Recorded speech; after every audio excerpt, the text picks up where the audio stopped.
our group stage matches played out. But Murvox, speaking about the draft, they pick up a Slaughter and the Gyrocopter. Meanwhile, Roar, they have that Tiny and that Timber Saw.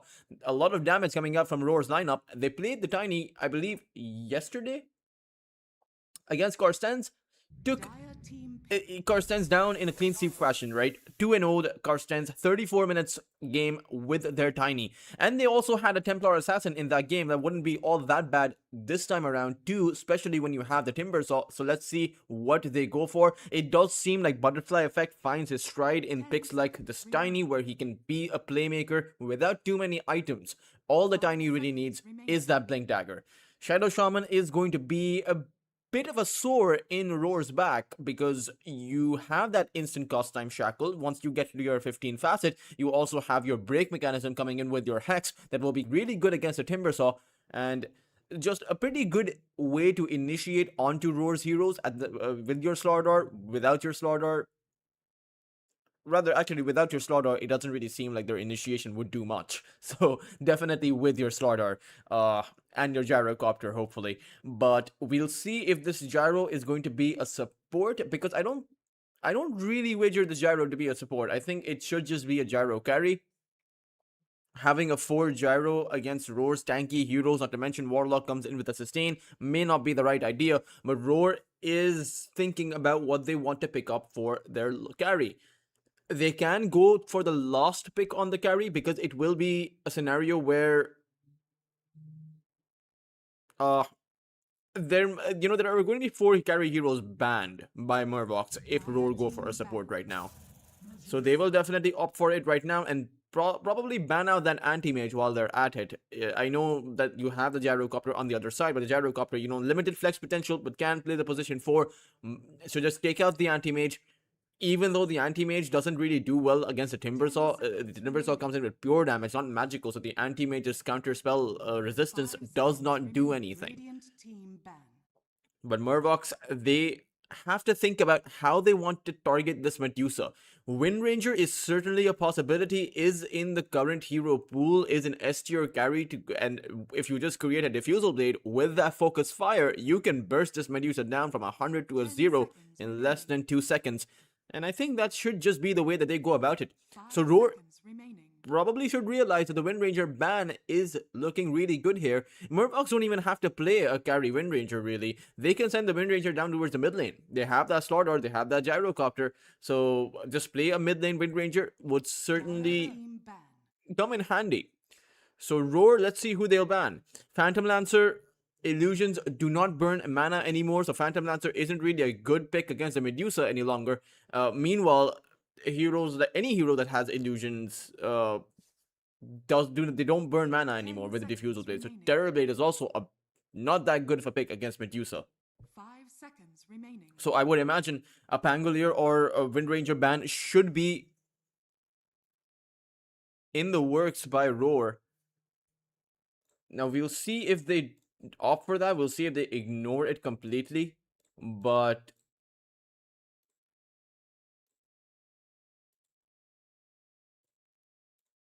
does seem like a Tidehunter being banned up. Pretty interesting. Not exactly too sure if the Tidehunter ban is warranted here. Sure, it's a really strong hero in the current meta, perhaps one of the most broken heroes in the current meta, but Murvox, they need someone to burn mana, and they need someone to burn mana effectively with their limited initiation. Sure, they have the Slaughter and the Shaman, but that initiation isn't going to be lasting very long. They can't hold the front line very long against this Tiny and that Timber Saw, this Medusa, this Warlock. So much AoE damage, so much burst potential. Now, if Murvox don't go for the Wind Ranger, I think their lineup is going to be pretty weak against Roar. Roar have so much frontline, so much of a buffer for their Medusa, despite this awkward Warlock Medusa combination where the Shadow Word doesn't really heal the Medusa, right? But Roar will actually decide to pick up the Wind Ranger themselves, taking it away from Murvox, and that has to hurt. Murvox are going to be at a bit of a loss right now, thinking about what they can possibly do, but you still do have the Pangolier option open, right? The Pangolier is nerfed to the ground though, so he has barely a 30% win rate in the the Dota buff stats. So are they going to go for a hero that isn't really doing all that well? Even teams like OG, who are a bit of a Pangolier, who are Pangolier specialists, don't do well. Instead, Murvox will go with opt for an Invoker, and it should be a Quasvex Invoker just to be able to burn away the mana from the Medusa. But right now, Kui wants to be going for that Exort. He has the Agent of Galaron facet picked up. I don't know if he will switch it around. Now, theoretically, you can play with the Agent of Galaron and still go Quasvex. But that's just theoretically. No one's done it because they're not insane like me. But I very much prefer Roar's draft in this one, taking a look at it. Sure, it's a Wind Ranger support, but Shackle is going to be a valuable factor in this game. You can instantly break that Shadow Shaman Shackle. Despite of Playhard playing a hero that he is really good with, the Shadow Shaman, I have seen him play with these kinds of disabling supports, aggressively disabling supports, and he makes them work. Can he make it work against Roar, who have just so many ways to break that Shackle? Warlock's Chaotic Offering, Shackle Shot, Timbersaw will just chain in, and Playhard has to disengage, or Tiny with that Avalanche toss. It's really hard, but might be possible if the Slardar starts to snowball. Triple X is perhaps the only hero that can get it done from Murvox's lineup, at least in the early to mid game. And I'm talking about building up some tempo. I'm talking about bringing some heat to Roar, because right now they're probably not feeling any. They're probably feeling a bit shitty. It is December, and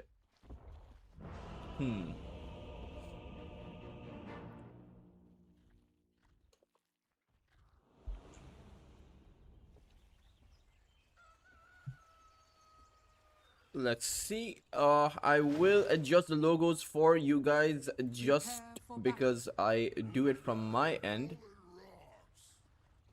It is going to be Roar Gaming and Murvox. So it's... There we go. The logo should be up on your screen. I do it from my end.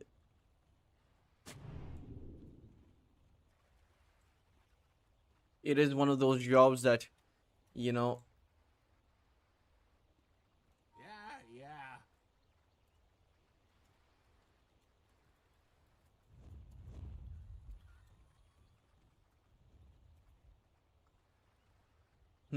There we go. The logos are up. Everyone is ready. I have my headphones on.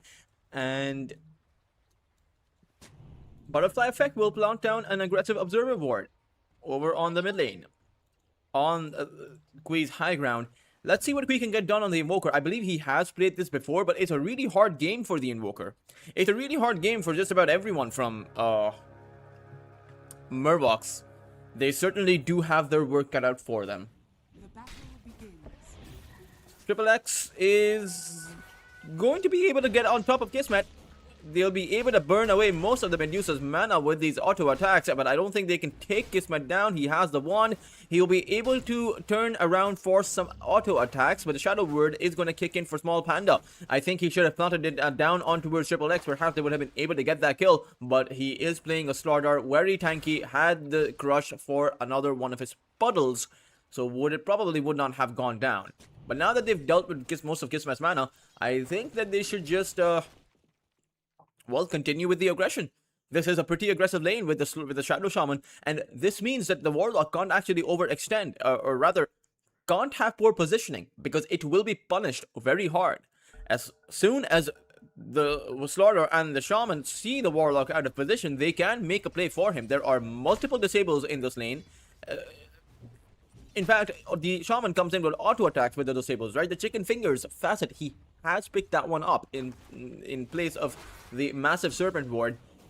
So can trade really well. Eyes are going to be on this Small Panda to survive here for as long as he can. He is playing a defensive support, so maybe he can hold his own. Not to mention you have the Invoker, who did go for the Mind of Tornaris, so he has gone for that EMP. He'll have that against the Medusa. Right now, though, the tree toss, butterfly effect, wants to grab a tree, but does he want to throw it? Because I think Kui will survive. He has a fairy fire. Surprising that butterfly effect is already able to dominate the invoker. Kui has 0 lost hits, and I mean 0. But Play Hard will draw first blood. It's not on that warlock though, it's on Kismet. And because Small Panda is playing a hero that can give HP regen, Medusa does not give a damn about HP regen. So Small Panda was just forced by to watch as his carry fell.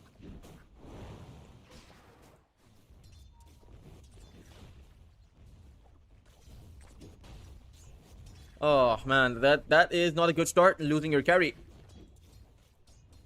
But at the same time, Butterfly Effect is doing pretty well on the mid lane. 10 CS compared to the Invokers 2, and because you went for the Quas Vex Invoker, he has so little lost hits. He might actually end up going down here. Queen needs to be a bit careful. One more hit from Butterfly Effect will do the trick, but again, Fairy Fire is there for Queen, so I don't think there's going to be a kill happening. Tornado is going to get sent, is going to send a Butterfly up into the air, but not much else to be found. Wind Ranger plus a Timbersaw, a decent lane, isn't exactly one that is natural with synergy, right? I suppose Clove with the power shot, or rather the kill shot, can get some kills across the map, but hard to get kills over on this bot lane. I think he's just gonna have to play a bit of a medium aggressor where he just zones and pokes and prods, just things like that. As Young G, he is chasing the Wind Ranger a bit too far out. I think he should just stick to his role here on the carry, because the Wind Ranger, again, like Clove just demonstrated, he just has the wind run. He can just run back. Courier is going to be sniped away by Clove. Nicely done by him.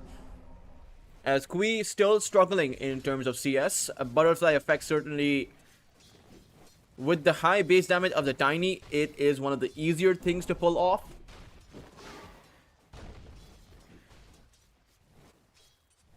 Is going for that Toss Max. And that's good, 360 damage, and at the level 1 mark, you have 50 bonus damage, so 400 overall damage from the toss. He has the crash landing facet, so it's an additional 20% bonus landing damage. It's a lot. You know, level 355, 400, and then you have the 20%, so you have 80 damage coming in there, so it's like 480 damage, which is quite a lot. Helmi Ibrahim able to get a solo kill on the Wind Ranger. One of the kills that should never happen, actually, because the Wind Ranger has an entire ability to dodge away a lost hit, so I'm not exactly sure why he was trading away against the Pugna.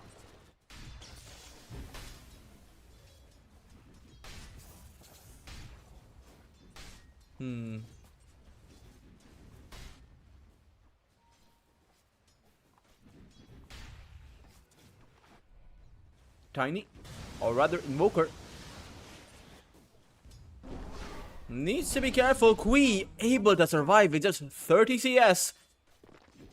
Not going to be any avalanche coming in, as Kui will slow Butterfly Effect down and needs to be careful, because Butterfly Effect may as well just throw in a toss on his own location, and the AoE might take Kui out. But Kui will regenerate most of his HP, has around 12 HP regen per second, but they will find their revenge. However, it's going to be a costly one.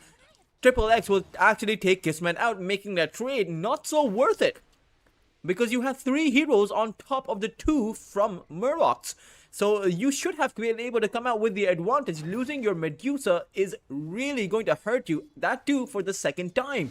You already had the Gyrocopter at the very top of the last hit chart, so Murlocs, they'll be able to create quite a bit of difference between their carry and the opposing carry.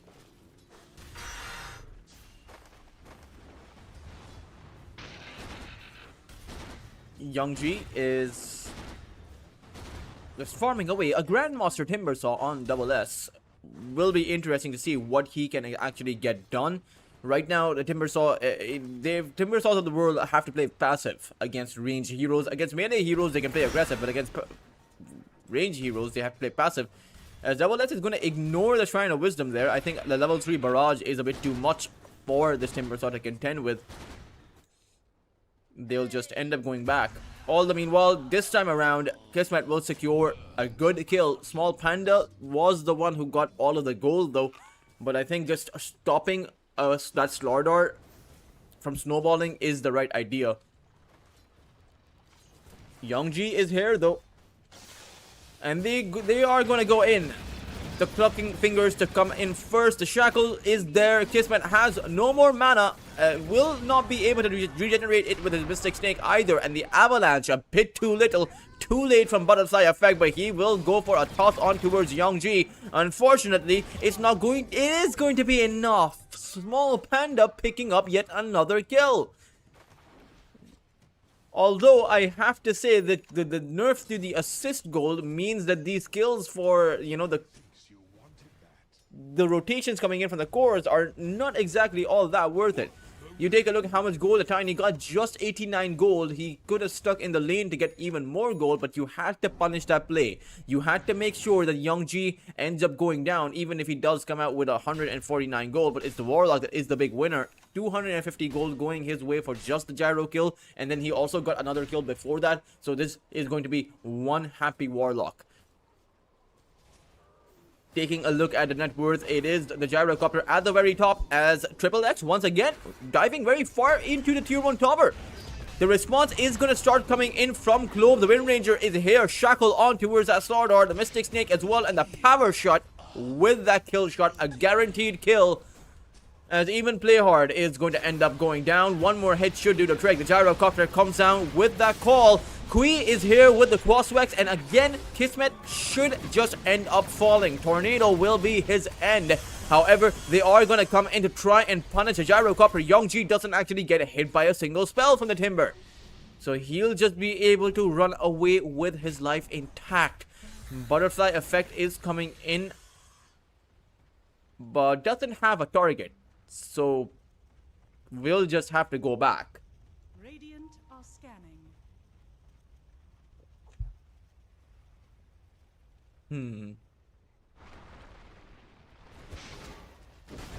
Pugna, Helmi Ibrahim does end up going down. Dire's middle tower is under attack. Play hard. Was thinking about something. I mean, there are a lot of invisibility heroes just running around the map. It's not really doing too much for them. Butterfly Effect sent up into the air, most of his mana burned away, and the Tiny really does not like playing against a Crosswex Invoker, just because Crosswex Invoker is one of those really annoying heroes once they start scaling up on their Vex. Just they can burn away 400 of your mana. The Tiny, he only has 400 mana. Well, 583, but he can't exactly make use of that remaining 83 mana, can he? His spell, his lowest mana cost spell is around 95 mana right now, the Avalanche. So he'll just use the toss to burn away the remaining mana he has, because there's no point keeping it. He'll just get hit by another EMP once it comes online.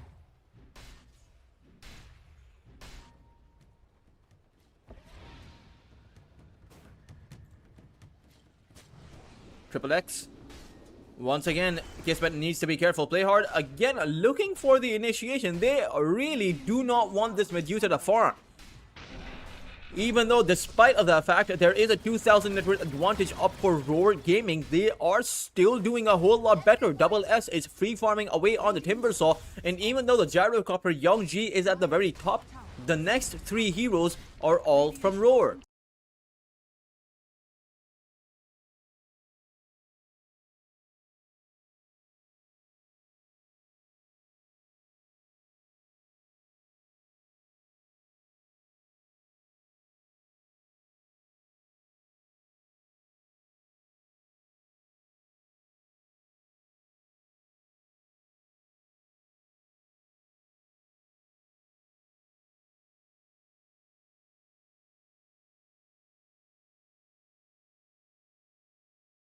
Amount of damage coming in is a bit too much. Butterfly Effect will end up paying for this play with his life, as Clove might just end up being another target. He will actually decide to run away, but it's a Timbersaw who is going to come in. Play Hard is going to end up going down as Triple X now decides to chase after the Wind Ranger. Unfortunately, he got shackled. He does have the HP to survive here, but it is an expensive exchange for Murlocs. They essentially lost 3 heroes for just the 1 kill they found. Sure, it was Young G to come out with the majority of that gold, but Butterfly Effect got as much gold and the rest of their team got so much of that experience. Not to mention Double S, it does seem like he is going to be that big critical factor for Roar Gaming to just overtake Murlocs pretty soon. 4,000 of a lead right now up for Roar.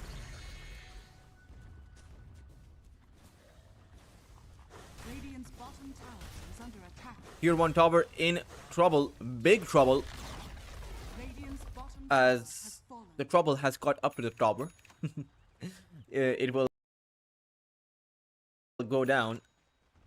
Now, it's not all that bad because you did Murlocs have found a tier 1 tower towards that top side, but taking a tower down against a Medusa may actually help the Medusa. The creep wave automatically pushes in closer to dire territory, so Kismet has a safer pocket to farm up.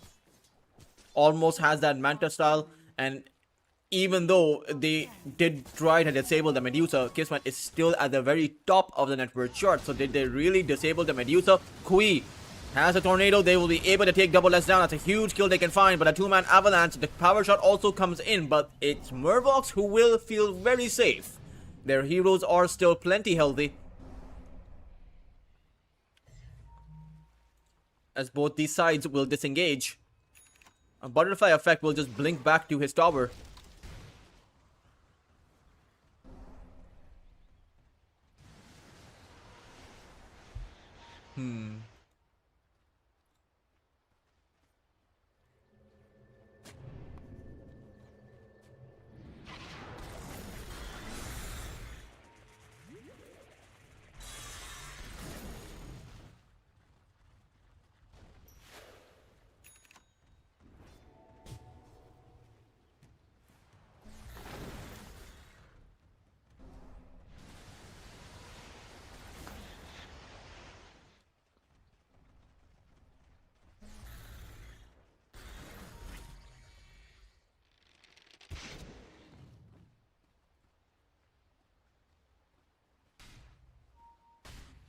Clove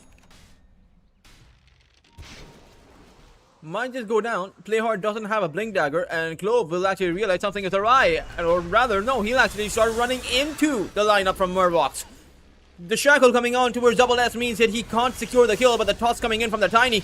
Butterfly Effect is here, but does not have enough mana for the Avalanche. Does have the wand to replenish his mana. So far, no one from Murlocs has actually died. Avalanche is going to stop that teleport, though. Kui should have just decided to run away, as the Slaughter will have teleported back after all is said and done. It's still... It does seem pretty shaky from the side of Murlocs. They are getting these kills, but it does seem like the tempo is still going in favor of Roar. 5,000 of 6,000 of a lead right now. This Medusa is going to be out of control. Timbersaw is 2,000 ahead of the Invoker, who, when you go for the Quaswex facet, you cannot flash farm. Kui is going for the Hand of Midas, which I'm afraid is going to even slow down their tempo even more. The Gyrocopter is the only ray of hope right now, at about... needs about 1,400 gold for his Aghanim Scepter. Meanwhile, Shadow Shaman about 1,200 gold away from his Blink Dagger, as Triple X has his own blink, but now needs to really make plays and needs to make effective plays. Butterfly Effect with a Blink Dagger of his own will just disengage. As if you're Roar Gaming right now, you must feel pretty content with the state of the game. Just playing passive, knowing that you will come out on top, responding to the aggression coming out from the Radiant side. And you take a look at their Observer Ward, right? Just Observer Wards all throughout entry points. entry point to their triangle, entry point to their jungle, and the entry point to the Radiant jungle too, for some nice bit of aggression mixed into that. So it does seem like the way that they're planning this is just to keep Kismet farming away, making sure that no one comes to threaten his farm. And then eventually, the Medusa will be at a point where he can start joining his team. Radiant's bottom tower. Clove is going to go for that mechanism, so not really going for that Blink Dagger or Atos. However, a fight has already started brewing. It's going to be Butterfly Effect, the mid laner from Roar's lineup, that is going to fall first, with Small Panda joining him, and a killing spree also to go the way of the Radiant side. Murvox are going to be very happy about that. Taking the Tiny down is certainly a big kill if they can find it. 1200 gold, 2200 experience. And if you're Roar Gaming, surely you can play passive, but when you decide to play active, you need to group up together. Double S, he is visible. Invoker knows where he is. The question is, Butterfly Effect is going to come in, so they go in with the Atos coming in from this Timbersaw. Butterfly Effect, though, is going to be held in as soon as he teleports. Kismet is going to come in, though. Chaotic Offering planted down. The Medusa's Gorgon's Grasp gets sent out, and all of that is enough to take out Young G. Helmi Ibrahim will also end up going down as Triple X makes a run for his life. Should be able to find his escape.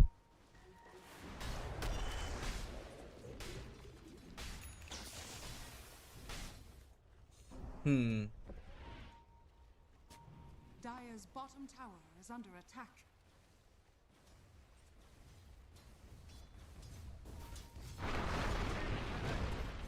Dire's middle tower has fallen.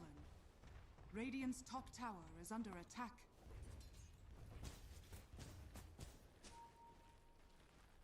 Radiant's middle tower is under attack.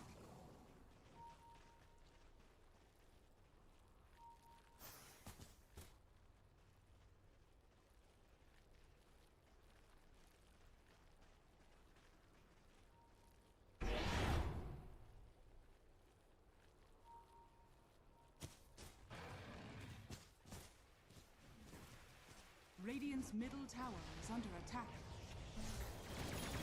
Gyrocopter farming away, but the fight has already brewed up. It's Triple X who will lose his life, and slowly but surely the tempo is being stolen by Roar.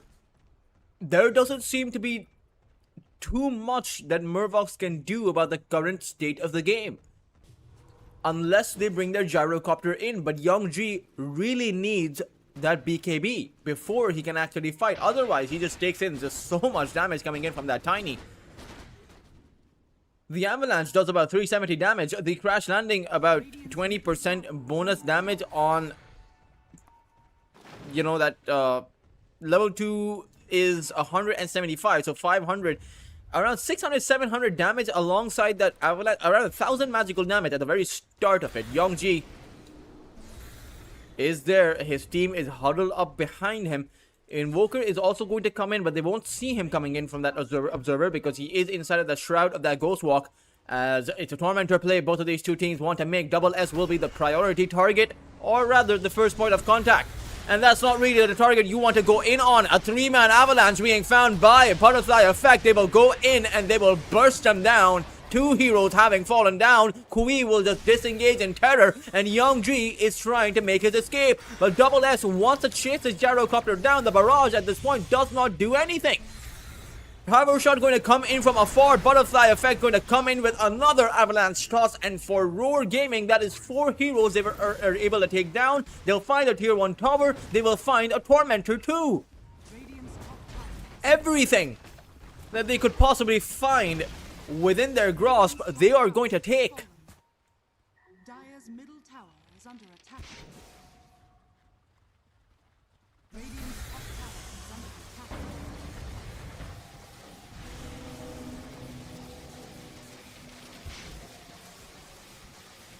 Not really too much Radiant's top tower is under attack. to be done about this.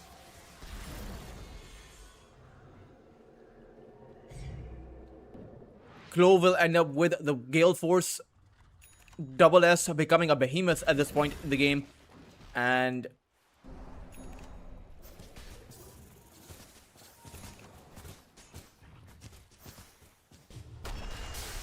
Kismet.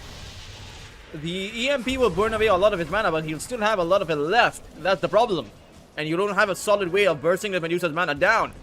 It's going to be Kui that's the target. They don't care about X. They're done taking out the Slaughter. They want to take out the Invoker. Can they stop his teleport? They can with the Eels. And you have an Avalanche coming in. It's the kill shot that will be the kill confirmed.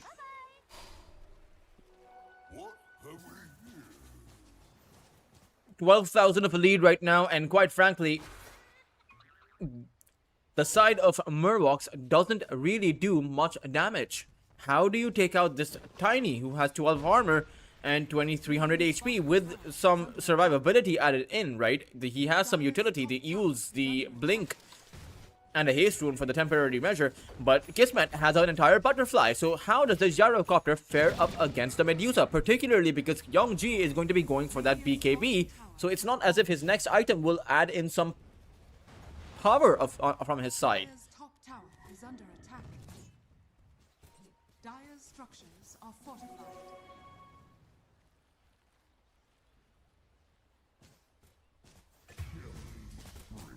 Play hard will end up going down, as it's Double S who will secure the second kill.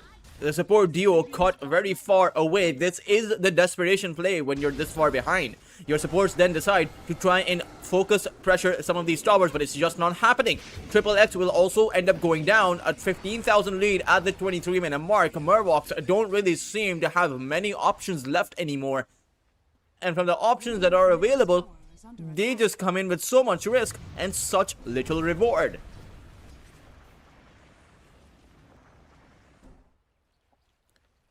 Roar will just decide to head on over to the Roche Pit, where they'll have that, you know, that snazzy Roshan with the hat, with the Christmas hat. Aegis is going to be up for grab as well.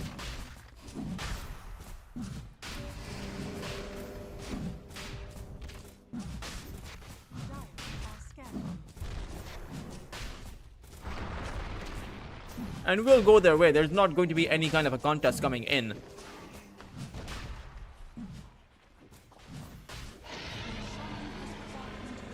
Aegis now grabbed up.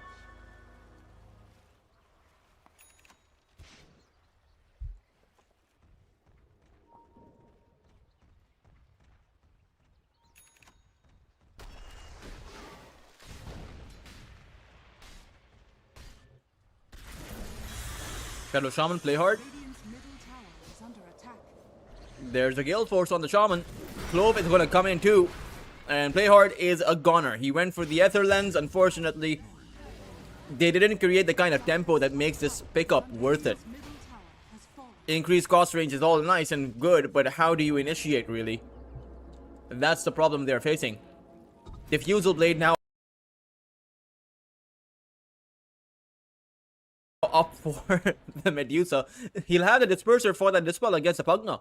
Remember, the Disperser is buffed up, so it applies a Dispel on your target if it's an enemy, and it applies a Dispel on yourself too. So you can Dispel 2 heroes for the price of 1. Radiant's middle For the Pugna, that means this Discrepify is dispellable. So you can Dispel the Pugna, dispel yourself away from any negative debuffs, and just go to work. Kui. Oh no. Kui is Weed. I don't know what that means. That's just me grasping at straws. Similar to how Murlocs are grasping at straws right now, they're just not able to defend. You take a look at how aggressively Roar are coming in, and just how afraid Murlocs are at mounting up any kind of a response. Not sure if there is a response they can mount up. This first lane of barracks will go down undefended. Radiant's middle barracks. And if Murlocs are thinking that Roar will just give them the opportunity to recover by just walking away, that's never going to happen. They have 3 minutes on that Aegis, no way for the Medusa to die, and so they'll just make a play for the second lane of barracks. Radiant's bottom tower has fallen.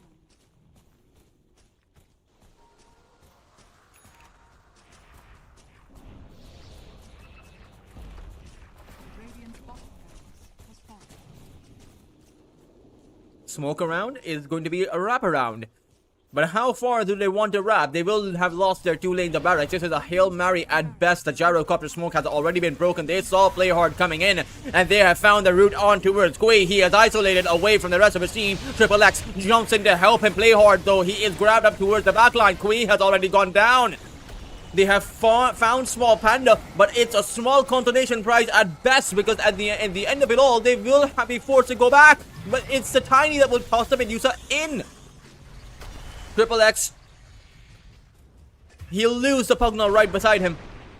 And with only 2 heroes remaining, you have to wonder what exactly are Murvox playing for. It doesn't really seem like there is much hope left in this game. Roar Gaming may as well go for the tier 4s right now, but they'll actually go for Young G, who took out Clove towards that backline, but will end up giving up his life for it. The pings are coming out. Clove, if it's up to Clove, he certainly wants them to finish this game. He's down for about 30 seconds, so he can ping the towers all he wants.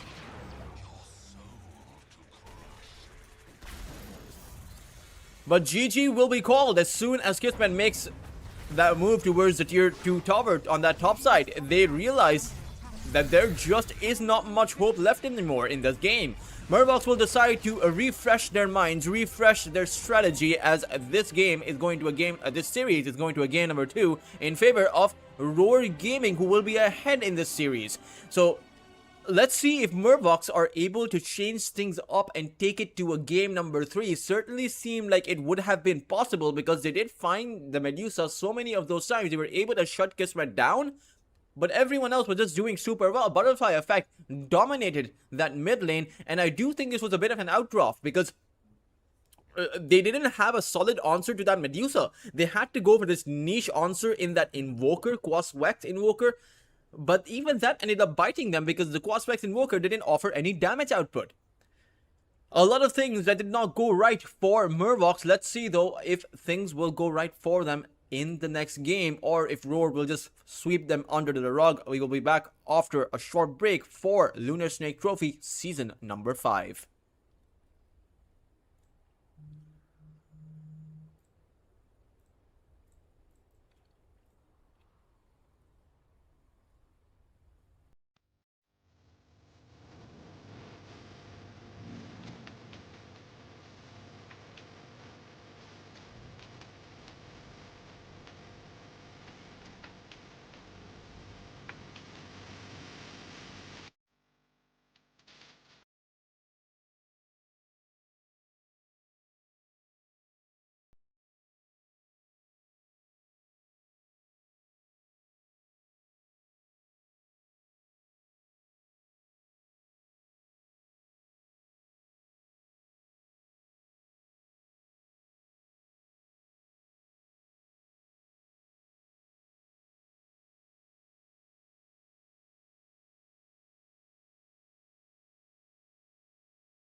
quite good. And the level 25 talent grants you the ability of anchor smash to affect buildings. So it does seem like Tidehunter scales up really well now. We'll see how well it can scale against Roar Gaming though. 10 As the last seconds pick is remaining. going to be drawn by Roar, 5 and seconds I remaining. wonder what they'll go for. They really do lack in terms of frontline and in terms of sustain. They only have about one initiator or one solid initiator currently, which is the Tiny. So maybe Roar should look to pick up some tanky offlaner. The Centaur, Mars, Timber all have been banned out, but Roar have demonstrated that, Double S can play a pretty mean Beastmaster, so I wonder if they'll go for that. Isn't exactly super good against the Spirit Breaker and the Nature's Prophet, but at this point you'll take anything you can get.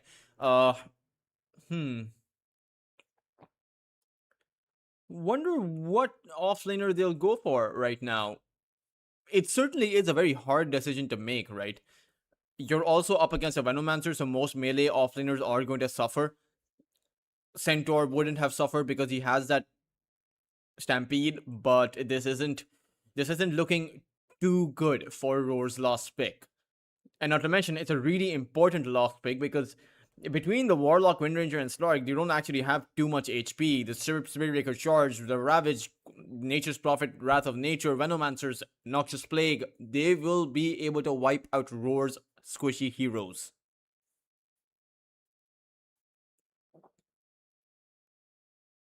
Let's see what Roar are going to go for. It is going to end up being that Underlord.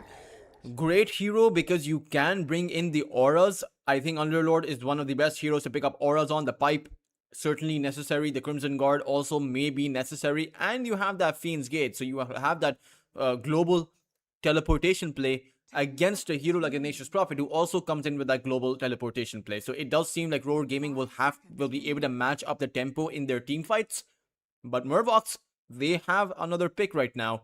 Is this going to be a Nature's Prophet on the mid lane, or is it going to be a carry? Turns out it's going to be on the mid lane because they pick up a Juggernaut for their carry position. Juggernaut, while not great against the Slark, is pretty good against the current lineup of Roar.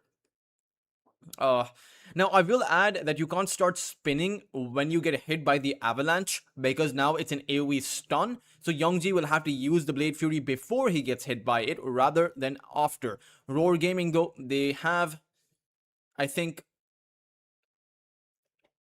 a weaker draft than they did last time around. I will say that Mervox do seem like they have the much better draft. So Mervox are in a good position to actually even out the series and take it to a game number 3. Much of it does depend on what Roar can get done with the Slark. He is, at the end of the day, a snowball-oriented hero. He is buffed up in the current patch, so maybe they can actually get it done. Salty Shiv can be dispelled away, so it's not a reliable ability against a Tidehunter or even this Juggernaut, so Triple X and Youngji won't have to be afraid of that spell. And maybe Kui can even go for an early Orchid to disable Kismet. It does seem like Mervox pooled in a lot of resources to disable Roar's carry in that previous game because it was a Medusa this time around. Maybe they should focus their efforts on disabling Butterfly.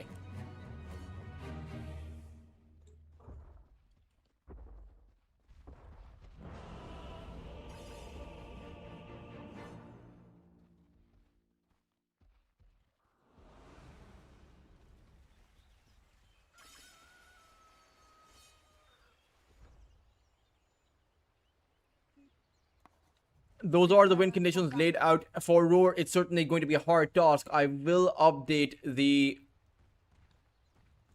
logos for you guys. It is going to be back up on your screen, Mervox on the Radiant side, and it is going to be Roar once again who are playing on the Dire side. Red versus blue, really. Or rather, I see a lot of people mentioning red versus blue, when they ask which side the team is playing in, but it's really red versus green in Dota, isn't it? Because it's quite literally green, and the other side is red.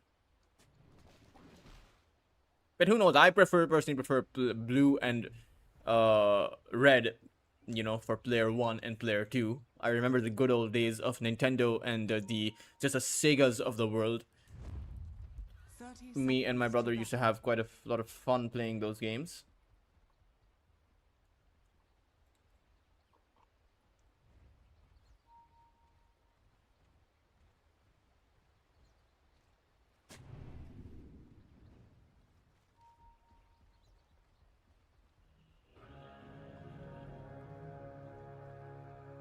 Hmm. The battle begins. A two-man Venomous Gale. Clove has the wind run though, but Double S is not going to be so lucky. He's going to get hit by the charge, and that should be first blood drawn. But Clove comes in with a deny against 4 heroes that were on top of Double S. Clove certainly the difference maker in that entire fight. Who would have thought? What a play. First blood being denied away from the other team is certainly... Oh man, this is very impressive. In fact, it will be first blood drawn by Small Panda.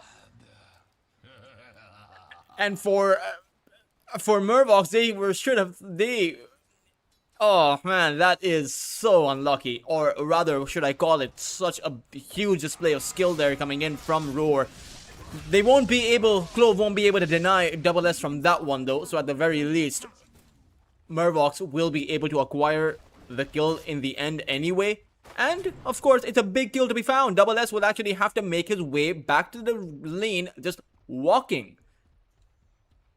That is going to be a bit of a walk of shame in the end anyway. So, at the end of the day, Murvox will be able to get themselves a big advantage in their safe lane. Because you don't have an Underlord you're going to have an Underlord that's going to be really underleveled. I think Young G and Helmi Ibrahim would have a full level advantage over the Underlord. And this is going to hurt him quite a bit, particularly as you do need the Underlord to be able to get those auras up in a timely manner so that Roar can actually fight back against Murvox. Top side. Kismet has the Salty Shiv, doesn't want to use it right now. The Tide Hunter has gone for the Nanoplankton Eater facet. So, certainly the facet if you want to scale up with... Oh man, Salty Shiv is pretty good, you know. 3 HP regen per second, significant in the early game, but does cost about 20 mana, so every time you use it, you lose quite a lot of mana on the Slark, who is already a very mana-intensive, mana-hungry hero. Mid lane, once again, it is being won by Butterfly Effect. He does seem to have more CS, but Small Panda goes down towards that top side as that Pounce not really latching on towards Kismet.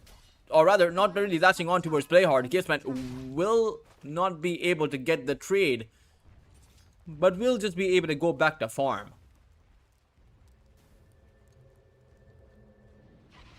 Drags the creeps away, but... Oh, rather, he wants to join the lanes here. Should be able to at least find the range creep. But in the end, that's not going to be enough. He'll deny the range creep, so that's okay. Playhard? Kismet should be able to find the Pounce there. Lands it on towards Playhard. And with that, that should be a return kill that Kismet will find. Certainly helping out Roar's recovery in the safe lane. I actually think the trade is actually much better for Roar because they got the kill on the... They got the kill from their carry. Meanwhile, mid lane, again, Butterfly Effect dominating early on. It's not as big of a domination as with the Invoker in their previous game. Kui does have 11 CS and he's playing a hero that can naturally just teleport back into the lane. So he can have that sustain up against the spam ability of that Avalanche Toss. Oh, nice denies being found by Butterfly Effect. They'll go for the Avalanche and they'll also go for the toss. Kui does not have a teleportation available. He has no TP scroll. The power shot slowing Kui down.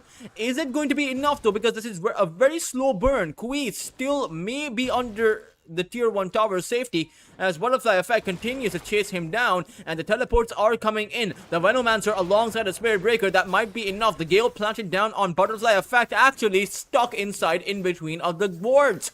And Butterfly Effect should end up going down. Clove did get hit by the charge, but Clove will be safe. But for Roar Gaming, they were the ones to have made that play. The power shot, or rather the kill shot, not going to land. So Murvox certainly playing quick on their feet with this one.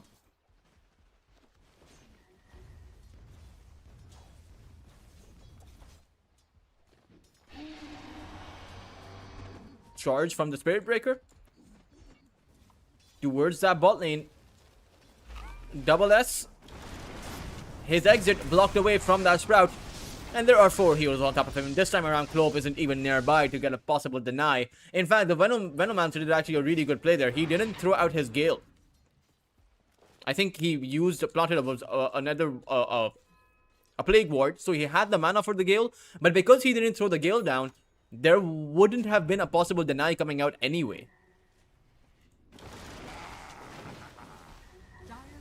Butterfly effect, grenade, blood grenade coming out, and that is enough damage. The power shot going to come in at the very last second, but it wasn't even needed. Kui will end up going down as Roar, once again, certainly amping up the tempo, or rather the aggression here. Courier also ending up dead on both sides. Playhard has found the revenge for his fallen Courier by taking Clove's Courier out. Although I'm not exactly too sure what was coming in the Courier. Meanwhile, Butterfly effect will have that Soul Ring, so this is the point where he just continues to amp up the spammability of his spells. He'll just continue to throw these down. Wants the level 6 power rune, but isn't possible towards that bot lane. Luckily for him, it's not even going to be there on the bot lane. It is just a regeneration rune found for Butterfly effect towards that top side. And they want to make a play on Triple X. Kismet won't be able to secure the kill, but he does get the Essence Shift stack, so they're going to be happy with this. There is an incoming charge on that Slark. Playhard should be a bit careful with these charges. But you know, Spirit Breakers, they don't have a stop button. It's just you charge in, and you know, you don't have a way out.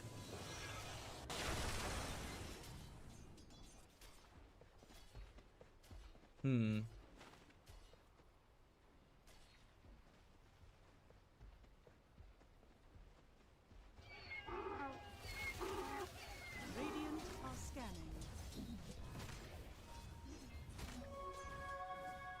Radiant's middle tower is Let's under see. attack. 7-minute Shrine of Wisdom contest happening, and Slark has the Dark Pact available, so unless you bring in some massive numbers, you can't actually win this exchange. Playhard will decide to just charge away, as Kismet will let Small Panda secure the Shrine of Wisdom towards the other side of the map. Murlocs weren't able to make a play for the Shrine of Wisdom, despite all of these Plague Wards planted down. It was just Helmi Ibrahim to lose his life. And in the end, that is going to be 2 Shrines of Wisdom going for Roar. Massive benefit to them.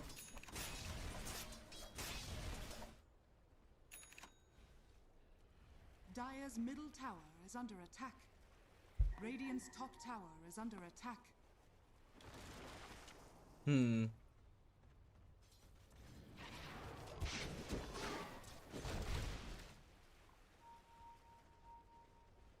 Radiant's top tower is under Kui. attack.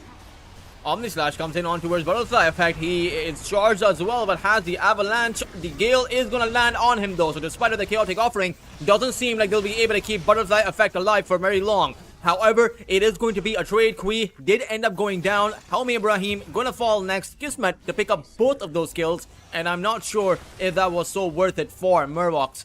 They gave up too many kills to that Slark. They used their Omni Slash, and despite of that fact, they will not be able to hold on to their tower either. So it's a massive win for Roar. They're back up to a 2,000 net worth advantage, and this Slark is snowballing out of control. At the very top of the net worth chart, he is being trailed behind the Juggernaut, but that's just what it is. It is a trail because the Juggernaut, Young G, is 400 gold behind the Slark. And Kismet will even have a Diffusal Blade up. Oh no, Triple X is dead. There's a Pounce, there's a Dark Pact. Kismet is dominating on the Slark right now. And there's no way to stop him. And for this Tidehunter, there's really no way to re-enter the lane anymore because the Slark has the Diffusal. Radiant are scanning. Radiant's top tower is under attack. Radiant structures are fortified.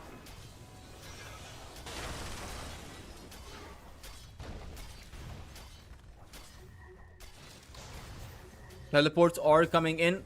So is Kismet's Diffusal Blade. The Gush is magical damage, but the Anchor Smash is physical. So this, who has it actually? It's the Ash Legion Shield is with the Tiny. Unfortunately, Play Hard isn't with his team. He's going to be sent back to the fountain.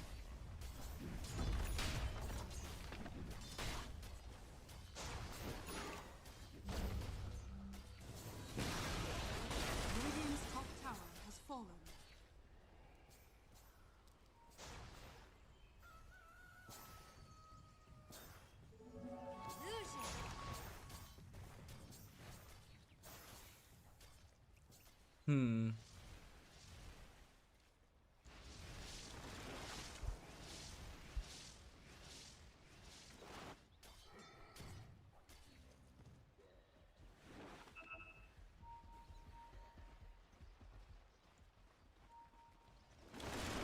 Qui.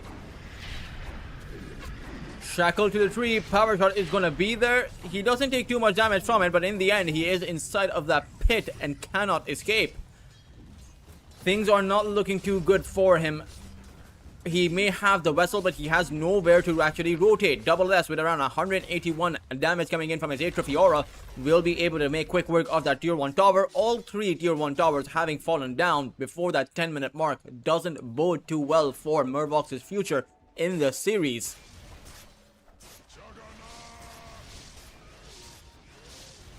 Young G farming up for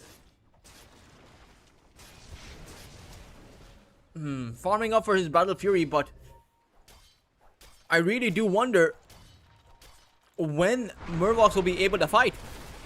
This could be a good fight. Ravage gets used in response. An Omni Slash on towards Clove, who will end up going down. Before he does though, he throws out that Power Shot. It's not going to be enough to keep Butterfly Effect safe. Small Panda will end up getting hit by that Nether Strike as 3 heroes fall from Roar and Murvox find a comeback. However, it's a counterplay coming in from Roar Gaming. Juggernaut, no more mana up. Kismet is unstoppable. 2 heroes being collected by Roars inside in response, as Kismet has a Dark Pact to just dispel away any debuffs coming his way.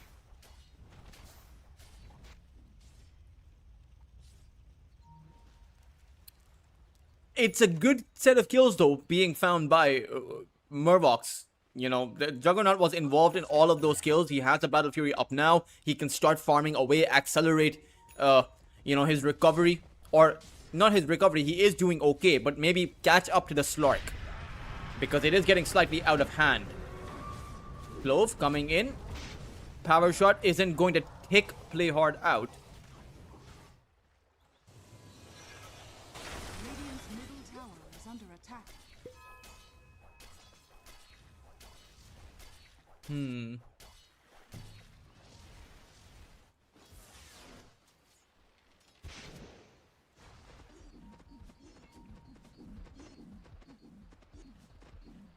Play Hard coming in with a charge on towards Clove, who has the Wind Run available, but he just shackles them down in response. Kismet is here with a Diffusal Blade, and Triple X is surely going to end up going down. There's a pounce on him, and one more swipe.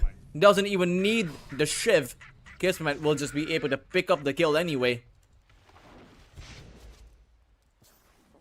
5,000 of a lead right now, and there aren't too many responses that Murvox can make apart from the one with their Ravage. Radiant's top tower is under attack.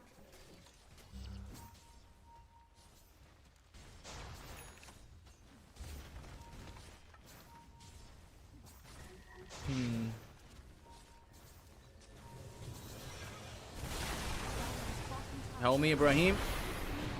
Throughout the Noxious Plague, but in the end, he is going to go down. Slark, though, gets hit by the Omni Slash. This is a good response. The Shadow Dance is going to keep the Slark going. But Kismet needs to find an escape in the end. He will get hit by the Nether Strike, and a Ravage comes out. This is the best fight that Murvox have gotten all game long. Double S trying to go for that teleport away. It will be possible, as even the Wind Ranger is going to just escape. However, it's still a win for Murvox. They got the Slark. They got the Tiny. And all they gave up in response was just a Venomancer. And you will take that any day of the week. 600 gold going for Triple X. As a Vladimir's is up for the Tidehunter.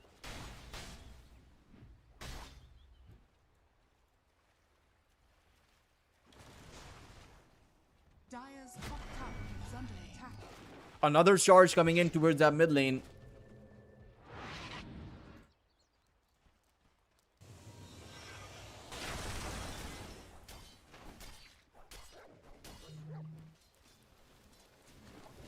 Nature's Prophet. Where's his bot side? I wonder if Kismet wants to make a play. He does seem like the way he's posturing, he does really want to. So Queen needs to be very careful. He only has the vessel and he's actually used his sprout. He won't have it for the next 5 seconds. Queez will be able to get on top of the Nature's Prophet. Has the Salty Shiv, has a Quelling Blade, and the teleportation will not be possible. Kismet getting a solo kill on Quee. Level 2 Shadow Dance at the ready. Play hard comes in. I don't think that's where he wants to come in though. There's going to be a pounce available from Kismet. Has the Shadow Dance available, so he'll just be able to turn it around for a double kill. And the gate coming in from that Pit Lord. The Slark will just disengage, making it out like a bandit in the night. He'll actually come back. It's all very bandity of him. But that was a disaster. That was an absolute disaster. This is just the goal from the Nature's Prophet. 1,000 experience, 450 gold. Going to Kismet solo.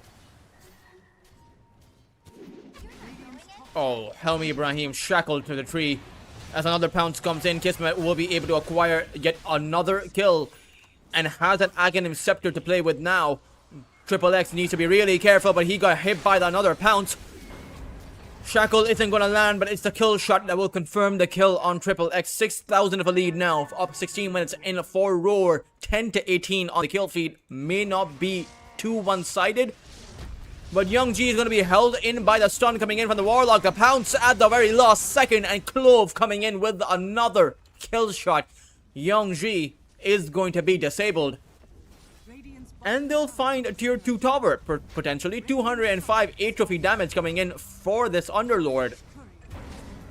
Kismet finding kills across the map. No way to contest the Slark anymore.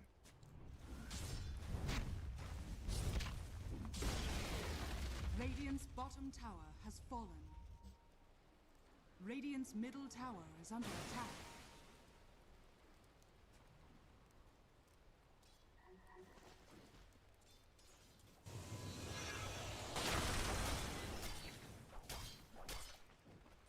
It is really hard to take Kismet down now.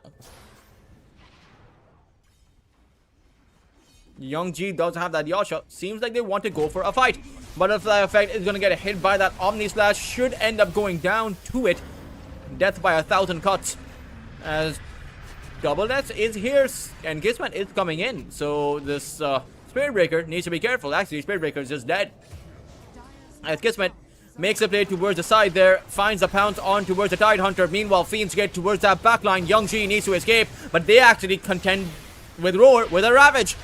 Unfortunately, I don't think they can fight Kismet. He has a Depth Shroud at the ready. He goes for yet another pounce and has a pounce to just escape. Double S though, he has the pit for the temporary while, but in the end, he should end up going down. So not too bad. However, Kismet, he is coming in. Helmi Ibrahim won't be able to escape out of that one. Mega kill streak up now for the Slark. 11,000 net worth, 3,000 or rather 2,000 ahead of the Juggernaut. Dire are scanning.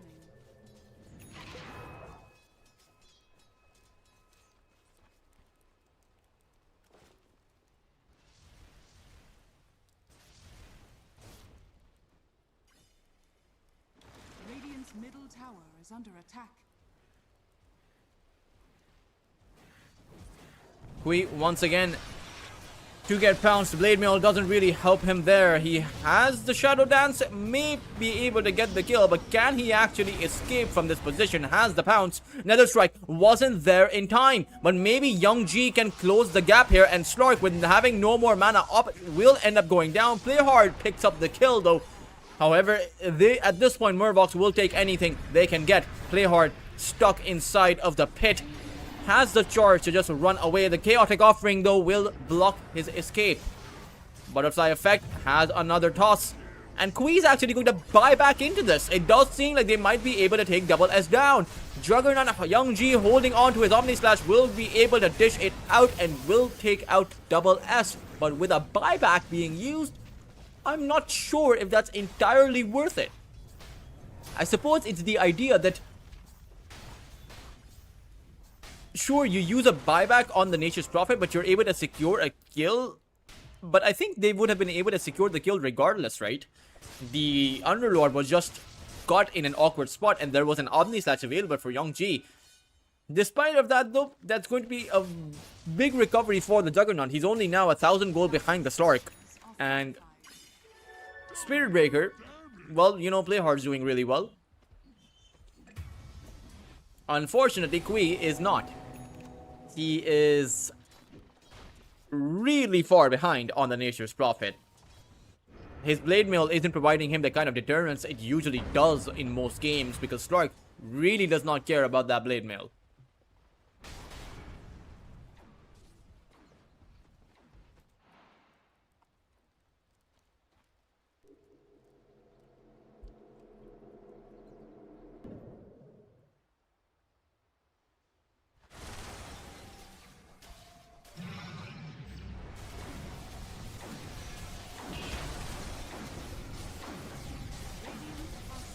Tormentor is going to be picked up.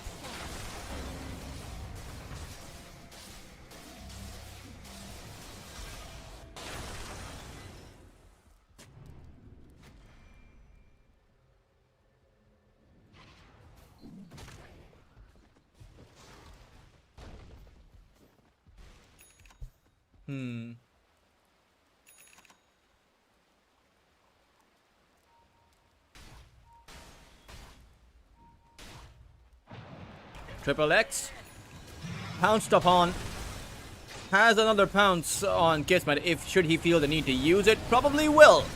And with the Shadow Dance, he'll be able to take out a Tidehunter. No more Ravage available for this fight. They may have an Omni Slash, but can they actually get it out in time, because the Depth Shroud is there. And Young G has no recourse. Murvox will lose their carry, lose their offlaner, and also lose a support. And in the end, it will be Roar Gaming who don't even sweat. Oh no, they're going for a play on Kui. This is a disaster if I've ever seen one, and Kui will go down just not having a good game. They'll go back from the gate towards that top side, take out the tier 2 tower as well.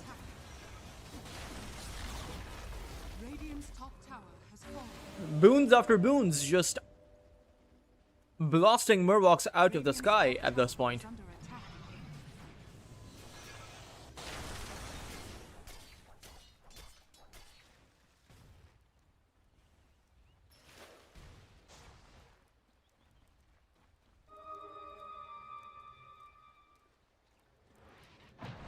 Teleportation.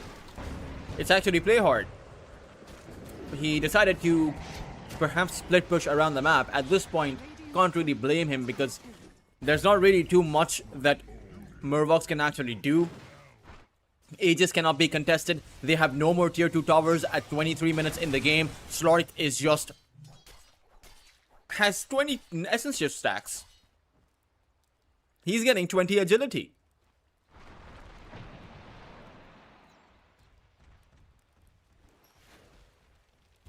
This is without him having a facet, by the way. Soon, in the next mini patch, they'll probably add a facet in for the Slark.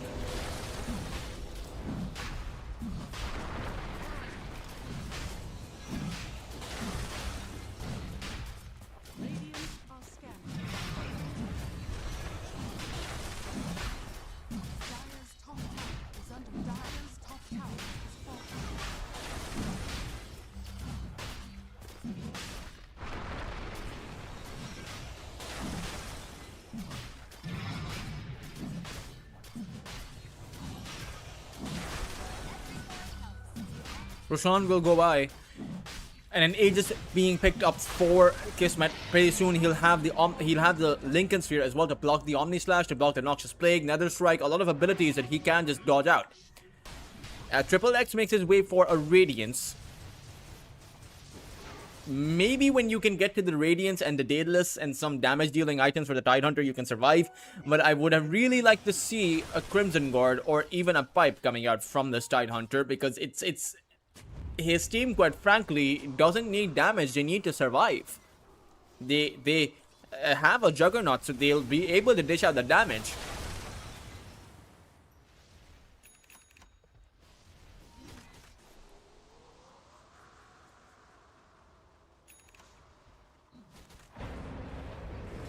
Play hard.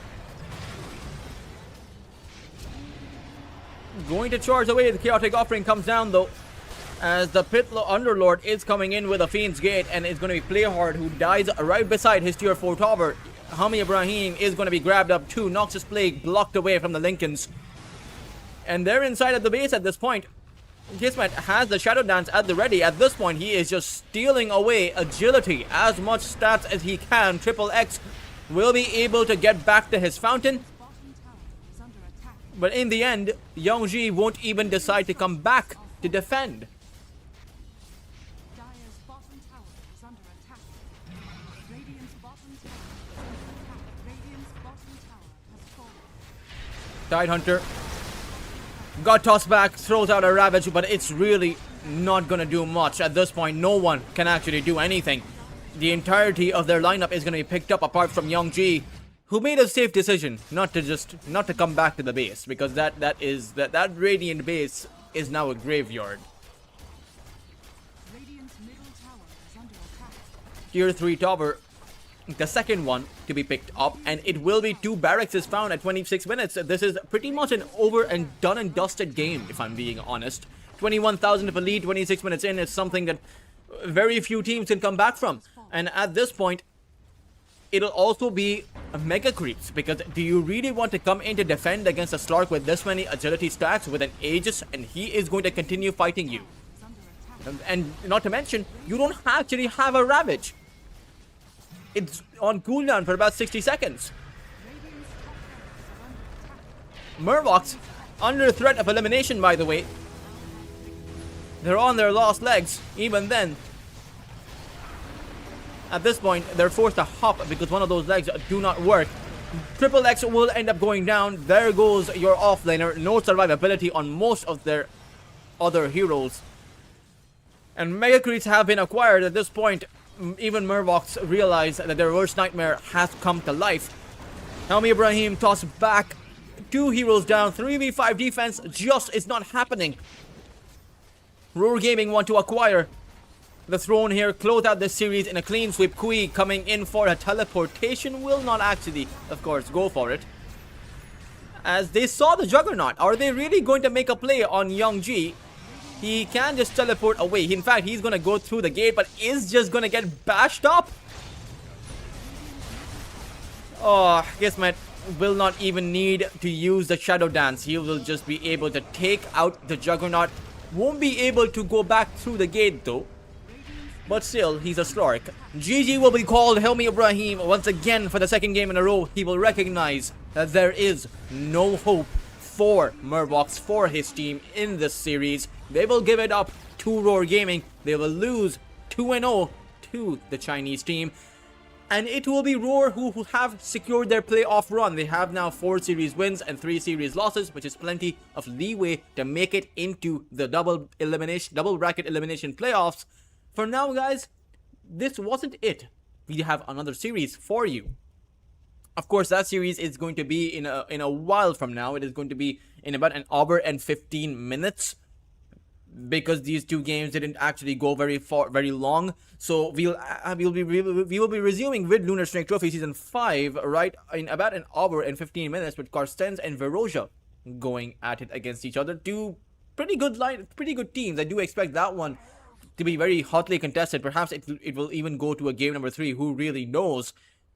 This is your host, Ultras, as always. For now, I will be signing out. The stream will be on, so you can stay here. You can grab yourself some breakfast, some tea, and just come back after an hour as we resume with Lunar Snake Trophy Season number 5.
seconds.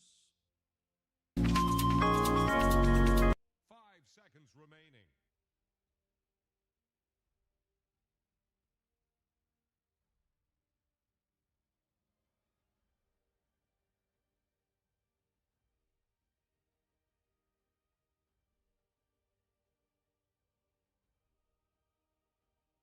Dyer's ban now.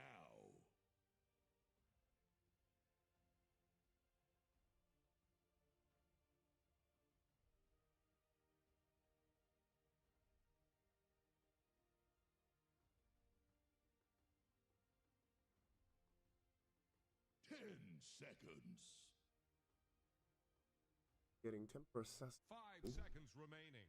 Oscar banned as well. But he wants to or here I can run that one.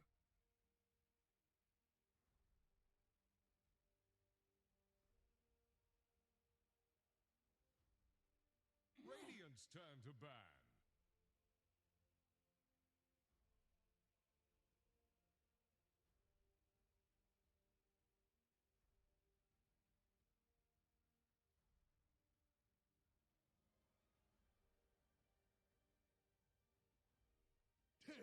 Seconds. 5 seconds remaining. No Queen of Pain will be seeing the light of day here either.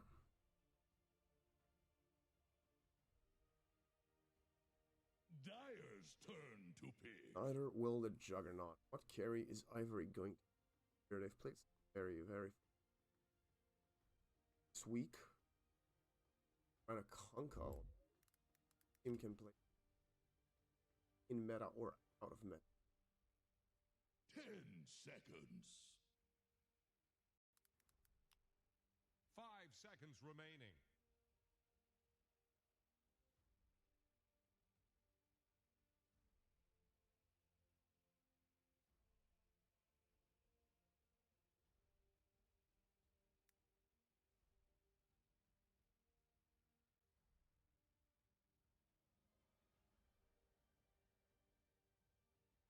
Also, riding momentum. They've played terribly earlier today. Storm Spirit. Huh? Okay, so they're flexing the Dragonite onto carry. We'll be playing the Storm mid. Yeah, YG definitely was not expecting that direction. 10 seconds. Ember Spirit. Don't you dare pick Tidehunter. What? Conquer!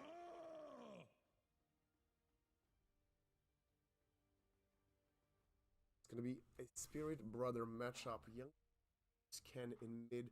Ember versus Storm.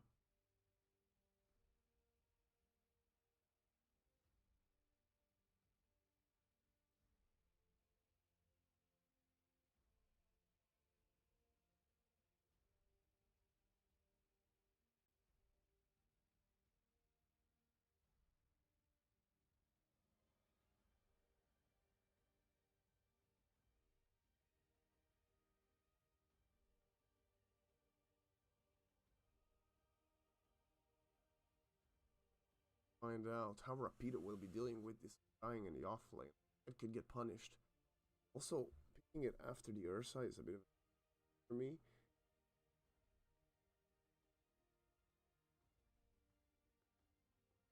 It would definitely argue that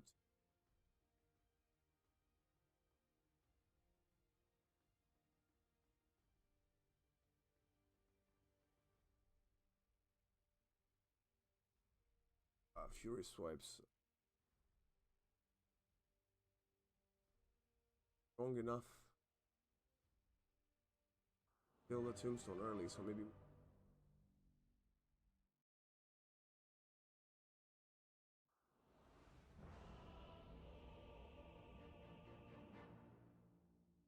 really dodge it, I guess.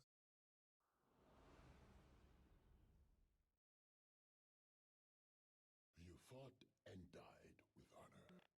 You fought and died with honor. Wait, and let's look at the bear down for the Ursa.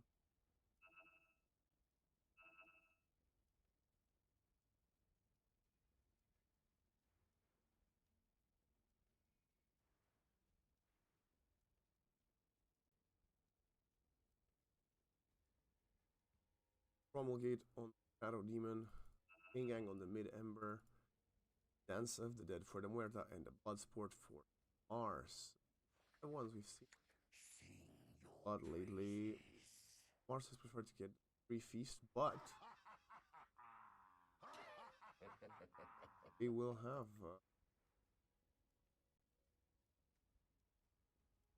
whistles for the extra heal. Oh, making fun. Oh, it's Forev playing, standing in for YG.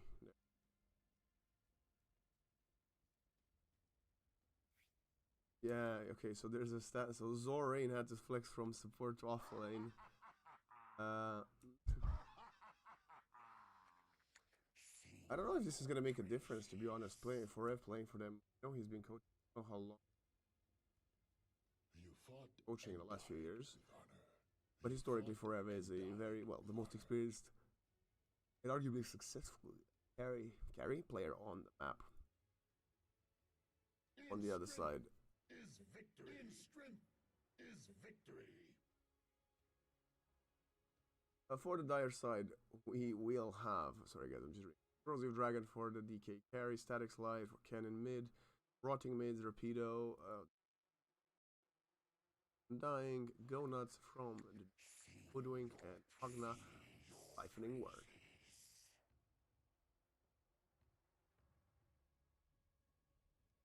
I like this banter from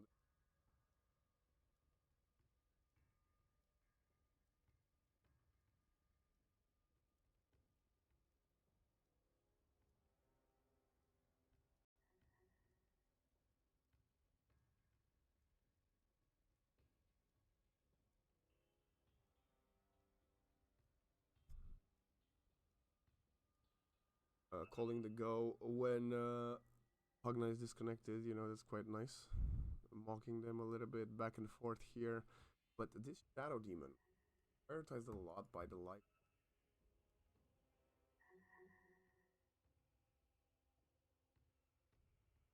Deal with it.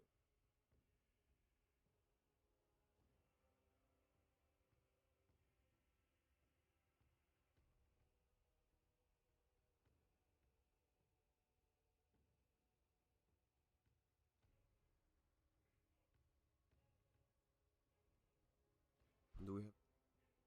There is one smoke for Forev's shot, one for T.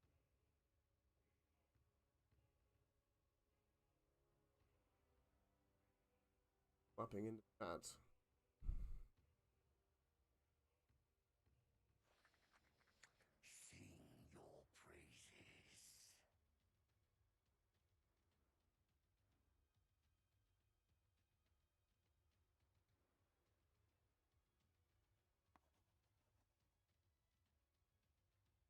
There we go. Teehee is back.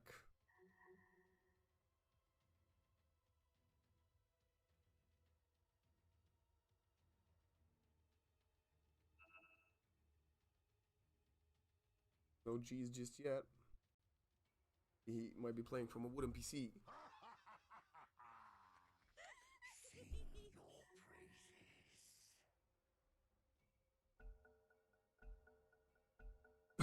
And we're unpausing. Straight into action we go. Just a little bit of a delay.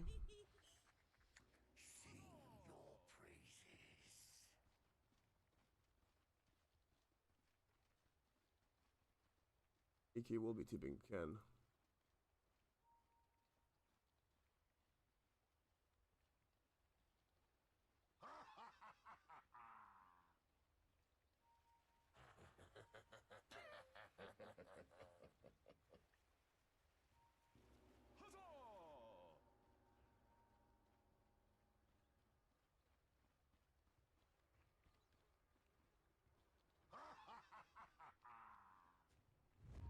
Smoke, late smoke.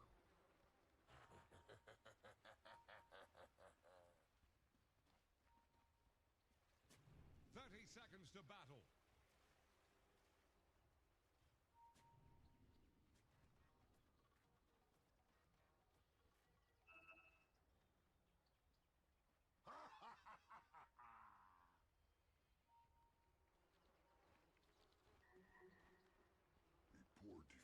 Fuzzy wuzzy.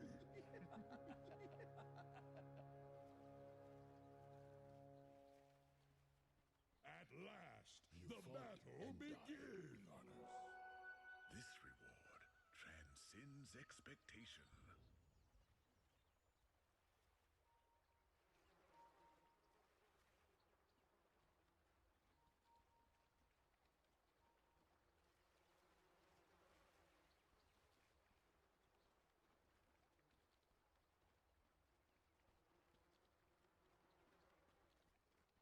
Two for 2 bounties.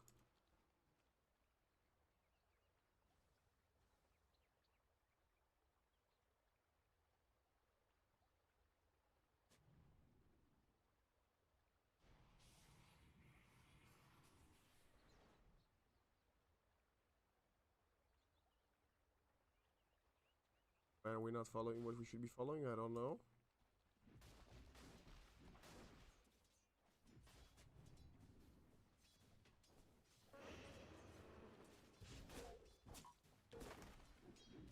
Hey, gunshot bottom. Let's get into the action, guys. Apologies for that little distraction. It's gonna be the Spirit Brothers matchup in mid.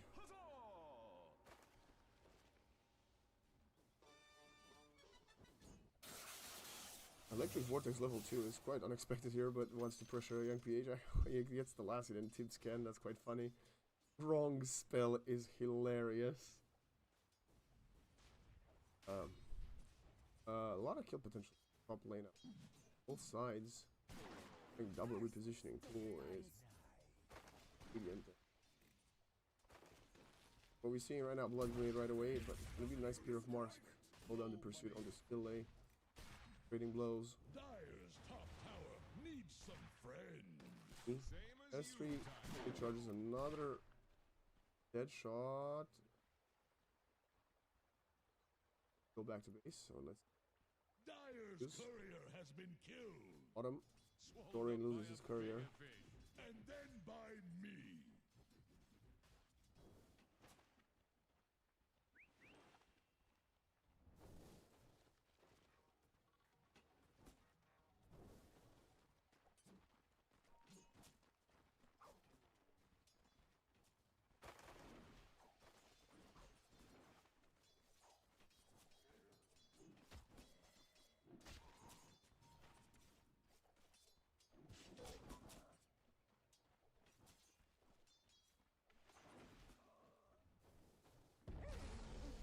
Big.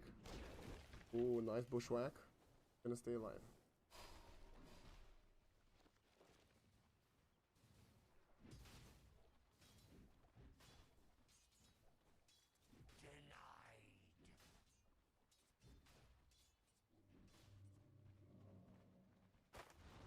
Up top The. One more right click will get the job done, and Skilly finds it. First of many failures. In mid, even Stevens, King, Ken, and Young PH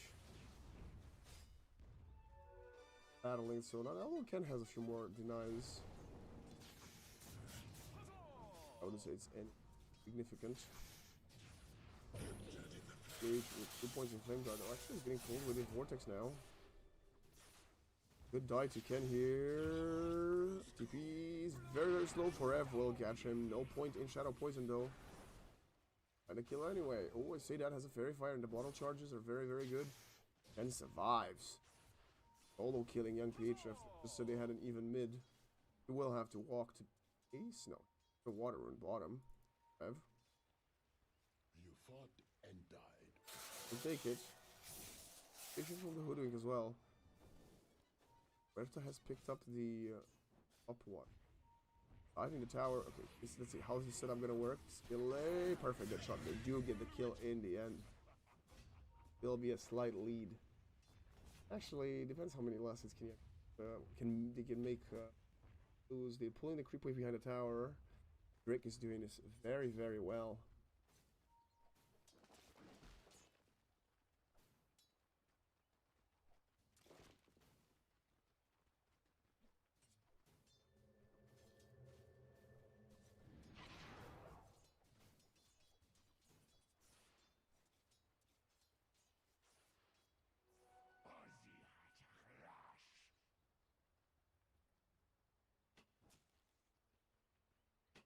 Stacks in the jungle, in the triangle.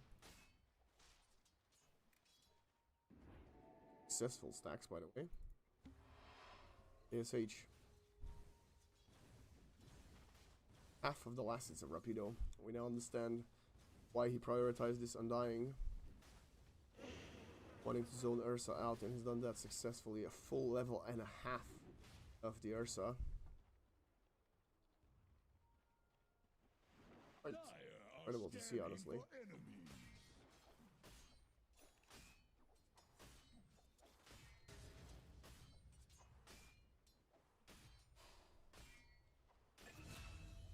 And Ken dies to mid. That's a solo from Young PH.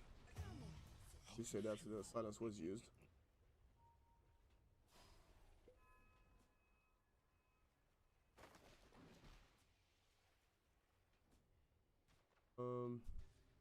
Yeah. So, Young PH getting the XP there. It's actually gonna look very good for him as, like we said, it's an even one. Let's get the network. Ember Spirit being first, even ahead of Dying, who's at 18 denies. I just realized what is happening. Ursa's level 3, the 5.5 of, you know, that is tragic. If you're a YG supporter, Muerta. In mid case, the Ken will just walk out. Another Detro will connect. One more right click. It's just Rev finding the kill with the Promulgator, going even deeper. Drick. Let's see Searing chained up. With some high ground, but they will find him. Second nice kill. Dead shot from Skilly, enough to secure it up.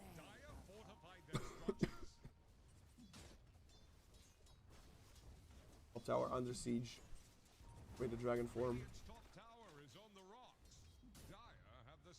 Invading the Shrine of Wisdom. So you had a successful rotation mid, but you are going to pay by losing a very important objective at minute 7.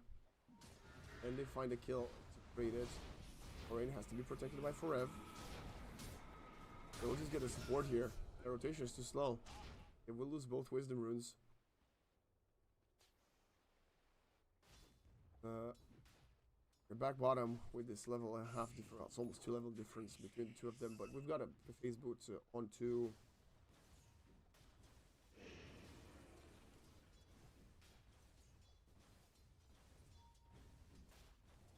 Ursa, who's fighting another last hit. A double last hit from Rapido and 22 denies. Going behind the tower. Using echolocation. What is the build-up going to be for Rapido? It's going for face boots. That's interesting. What is this next item? That one soul ring. Oh. Radiant's bottom tower is under attack.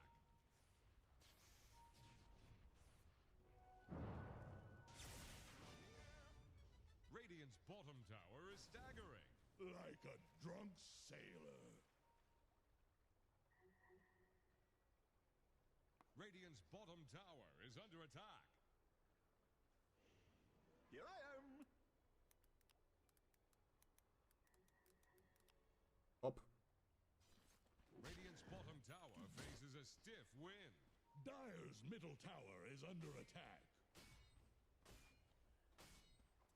Radiant's bottom tower is under attack. Radiant's bottom Tower has taken by fallen. this Undying. Dire's Nobody wants to get middle close to him. tower is under pressure. Gonna rush a Lotus Orb.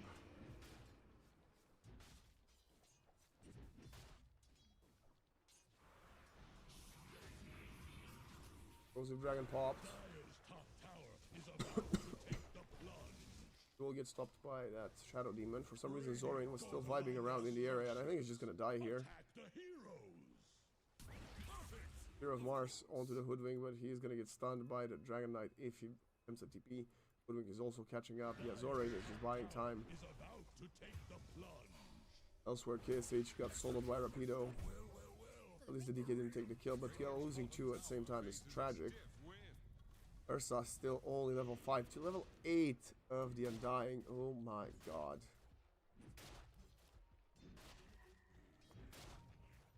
Radiant are scanning for enemies. The XP disparity. Yeah, 5 levels ahead for Ivory, but a big chunk of that, well, are the denies and both of the wins.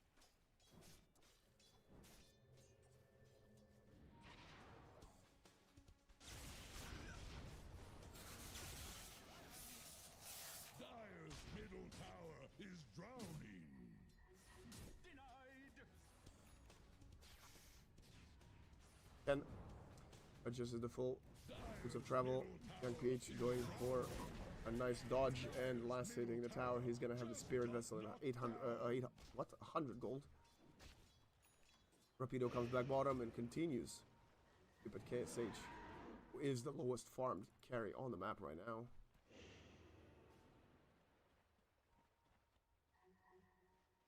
Dragon Knight about to purchase the Helm of the Iron Will. As he has is gonna get a armlet. Rapido continues to flash farm. Actually gonna or pull into the wave. Let's see. What is Rapido gonna do? Pulling. Okay.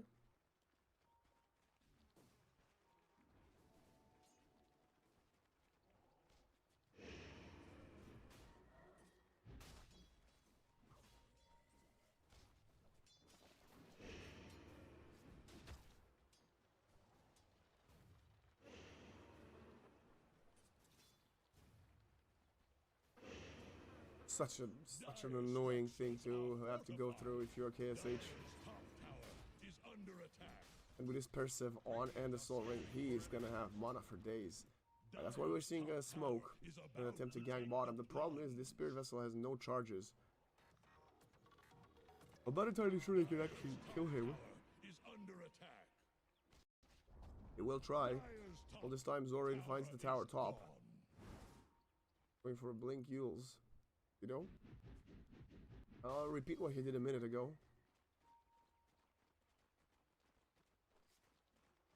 This time pulling all the creeps, not just 3 of them. They're pinging him. They've got Pierce of the Veil. They're going. Perfect silence on the edge, and he's getting controlled. Tombstone doesn't use the golem. He's just dead. Pierce of the Veil was enough. Keeping inwards, but they can't get anything in exchange, and that is massive. Massive kill. The most farmed hero on the map by far. Taken out, and that's gonna give some freedom to poor KSH Ursa.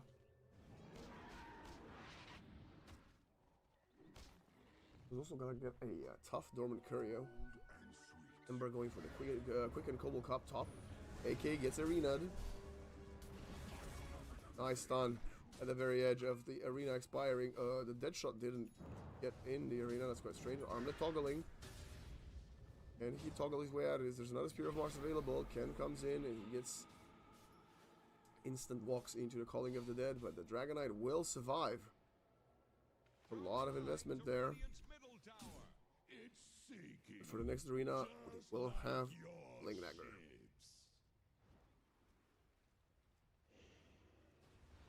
Dire are scanning for enemies.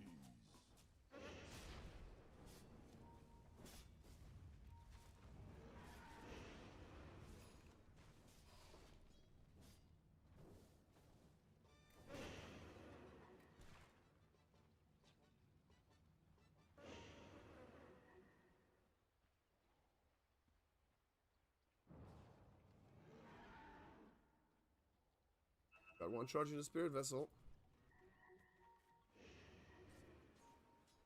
Level 7 and 6 for the 2 supports.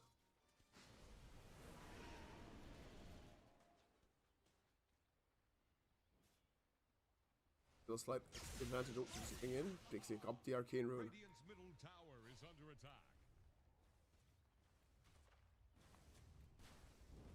attack. Starts sieging the tier 1 mid. Keeps it for forever. Has a Pavis and the one he doesn't use either. Radiant's middle tower can't handle this daily. And now this tier 1 will be easy for the taking. The Mars is gonna reveal his blink in top instead of hiding it and then trying to rotate. That's a bit of a strange decision there for him, but what do I know, right?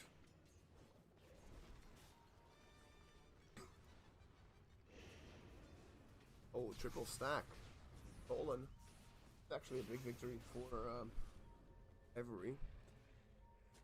Yeah, the last Granite or Ashen Thunderbolt. Oh, he's jumping in, stun. I think he will die. And it's gonna be Ursa getting nope, Forever getting the last hit actually. And now they want to fight. Torpedo. Caught. And killed. He used the tombstone to contest the stack. Good fight from YG.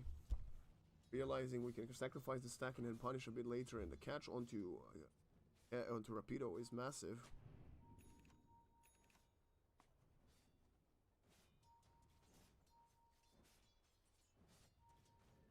Just finally TPing. No, he's not. Someone else. I think they had an opportunity there to catch this. No blinks. AK. Armlet mom build.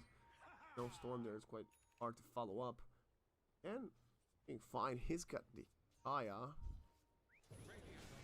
Oh. In the hoodwink.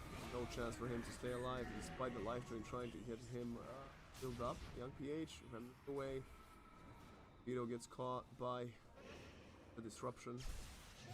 The pin from Ken, Spear of Mars onto the storm, popping the Pierce of the Veil, trying to run away.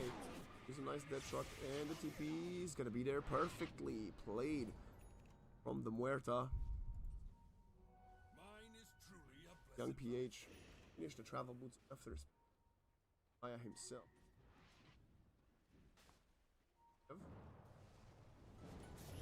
This Purge. Big Purge coming in. No, he's not getting healed. There is a Spirit Vessel on top of him, and they just have to abandon there, undying. And no matter how strong he was in the first 10 minutes, the last couple have been quite rough for him. Oh, Zero Bars missed by Zorain. He's gonna have to use the arena just to secure TG's kill. I don't think it was needed. I think Young PH, ASH were gonna be on top of him, but with 20-second death on timer on both of these, they're gonna jump into the pit. The Dragonite doesn't care, wants to continue farming. First Roshan will be going towards YG. Is ideal for an Ursa lineup. I'm not entirely sure if they're even expecting it. I mean, I don't think you could contest anyway. Doesn't look like they were. You should always be aware of when the server, minute 17, and it's gonna be Young PH picking. ASH is struggling. Still the bottom farm here on the map, still behind the Undying, but not for longer because the battlefield will help him accelerate himself back into the top of.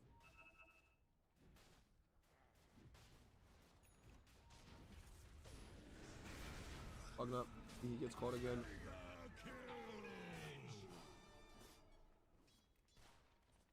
PH is owning 6-2 and 5. So is Kill A 4-0 and 6. Both of them involved in the most kills on the map right now. Dire are scanning for enemies. Ooh. Might be a kill. I don't think Forest can get out of here. He's not even gonna attempt to TP out. A bit too far up. She also shows the lane, trying to wrap up from behind, and Rapido's just dead. Lotus Orb or not, it doesn't matter, he just dies. A very worthy trade.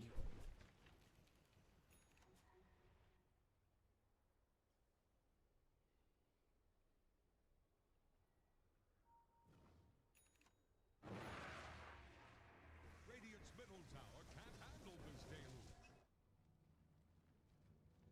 Level 12 for Young PH as the Kaya. About halfway through the dunge.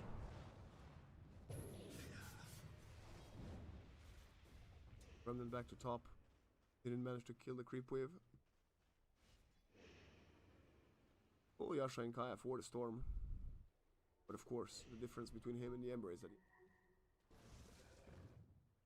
he... AK, blink now. Is under attack. I mean, he will want to start engaging in team fights. About.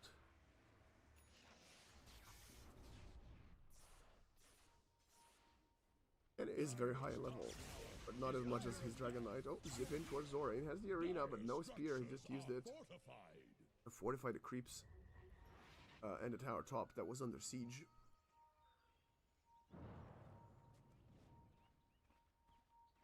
Radiant are scanning for enemies. from the Dire. Their attempt to contest this Tormentor is way too slow as KSH is just finding it in 2 more swipes, and there he is. Gilly gets the shard. Pierce of the Veil, 30% lifesteal.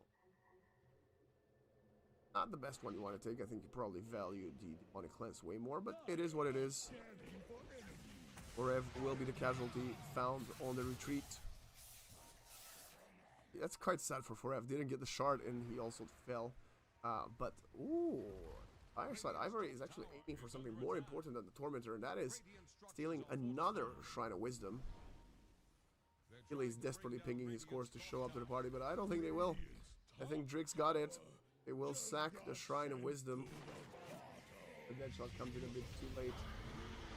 Yeah, they might kill the Hoodwink. I think it's fine. Extra XP Wink to work. Ivory.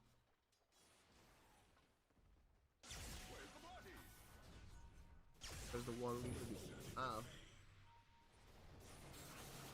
And urged. Out of there. Torpedo. Ooh, caught. Doesn't get stunned, but just get out of there. Silence.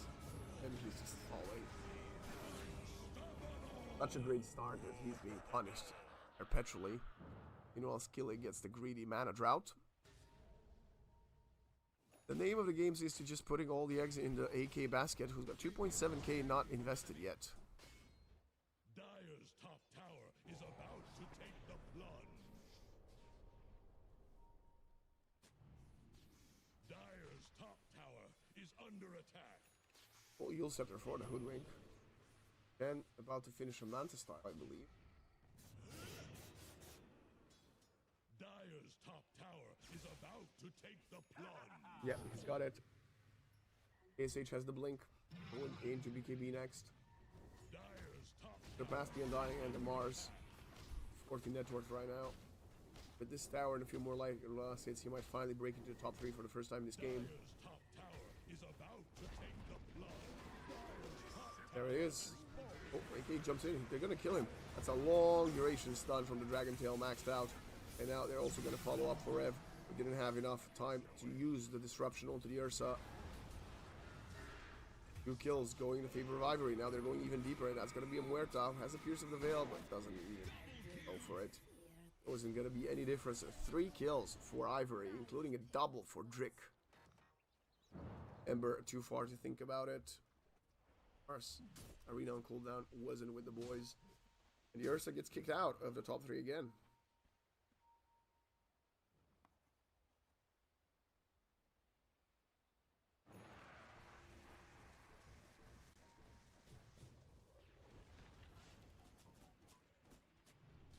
Radiant's middle tower is under attack.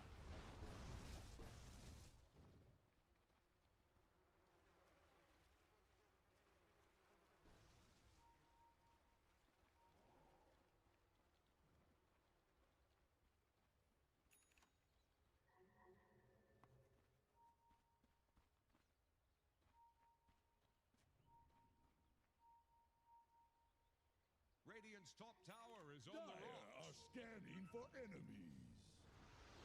Full Scepter set up. They're gonna find Drake.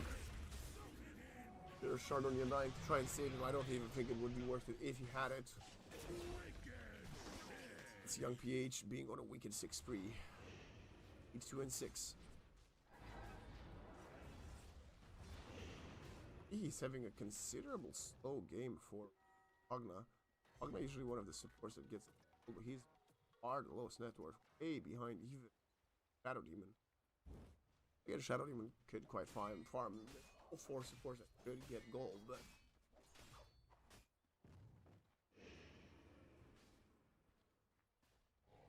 speaking of farm support, Skillet's got the Crumbs and the Atos. He did die at one time, giving quite a lot of gold, about 700. At a 5 kill streak. I'm gonna Tranquil Boots now. I have a plan to invade the Radiant jungle. We can actually close up to farm. Pinging the Ember Spirit, who's got Veil of Discord going into Shiva's Guard. AK Wave and the Creep, they're gonna try to siege the tier 2. We'll have a catapult coming their way in about 20 seconds. We'll get here. There's no other objective for YG to take. They've claimed the tier 2 top, so they need to come defend if they want. Otherwise, they're just gonna farm it. Yep, no, Young PH abandons it. I'm happy with this trade. Radiant's bottom tower Maybe faces they're a really stiff wind. wanting Ursa to think. Radiant's bottom tower has rung its Or just last bell. Okay, Basher before BKB. Wow. Not what I was Radiant are expecting. scanning for enemies. 9-second BKB available for the Dragon Knights. This might be another reason why they felt cared about it. Oh, 10. It's a long way mid. Meanwhile, the arena is on Torpedo. He's gonna pop the tombstone in the middle of the river. The Ursa just cleans up Teehee and trying to find something. It's gonna be AK jumping in to follow up, and that's a dead Shadow Demon. The Muerta will follow suit. Rapido somehow stands his ground, but not for much longer as the Mars comes in to finish him off. Young PH. Remnant Forder, he's running out of remnants. How can he get out of here? I don't think he actually can. That's another sleight of fist. That's a nice dodge, but Ken will zip on top of him. KSH comes in. They want to fire the storm, but he is being stunned. Really chasing this Storm Spirit, running out of mana. Can he zip away from the Ursa? KSH getting juked by the Fog of War. And now the Dragon Knight with the BKB just right-clicking the Bulwark Mars here. This is the tree somehow, and now he jumps forward. KSH about to find a double. Only Drake there as Ken will die. AK being kited as the Dragon Tail blinks out. And I think we ended up as a 3-for-3 with the 4 fours standing. Mid and carry for Ivory and carry and offlane for YG. Forward, the fight hasn't finished, and I don't even know why the Mars is still here. Nice observer word. See him, and oh, 4F gets caught by Ken. Ken is running out of mana. There's another disruption for him. He's gonna go for the demonic clans first. Getting chased, a dead shot didn't quite connect, but ooh, calling of the dead. Another blink forward from AK, and 4F will die. Quite a valiant effort from both him and the Muerta. Sean will be up in 26 seconds.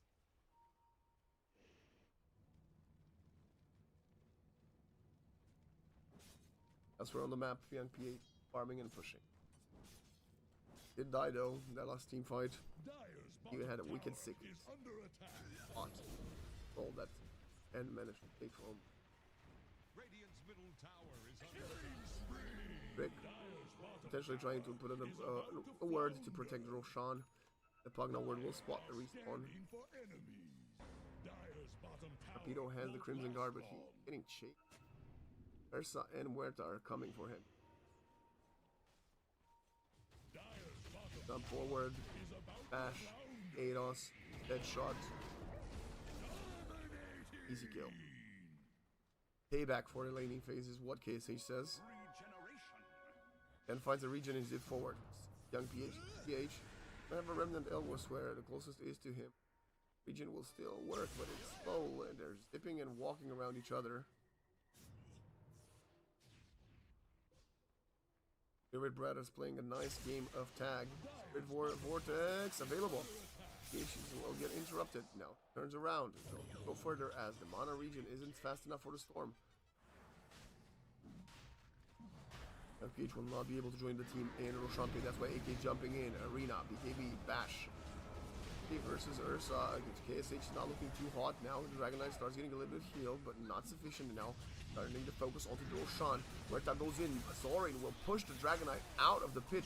Dragon Knight tries to stay away, but Zorin will get the last hit and the Aegis. Ivory is really struggling in this team fight. Zorin will already lose the Aegis. Ken has arrived, but so is Young PH coming in with the Remnants hot. The Muerta will die. Mars responds. Where's the Ursa? I don't see him. Only jumping in right now, taking a lot of damage. Hops the Enrage, hops out of the pit. The team fight continues, but the Dragon Knight has fallen. Rapido really wants to get on top of Young PH, but he can't quite get there. Ken, without the mana, I really feel like he could go for more, and Zorin spots the lack of mana, so that's gonna mean another opportunity to jump on top of him. Yule Scepter, Spear of Mars, connects to the tree. He needs some follow-up, but both Young PH and KSH are quite low on HP. He's trying to man up in a 1 versus 2, but look at KSH on the high ground, catching Can, blinking forward to get on top of him, and they will take out the Storm Spirit. Rapido about to die, which means a full team wipe as YG will dominate this Roshan fight.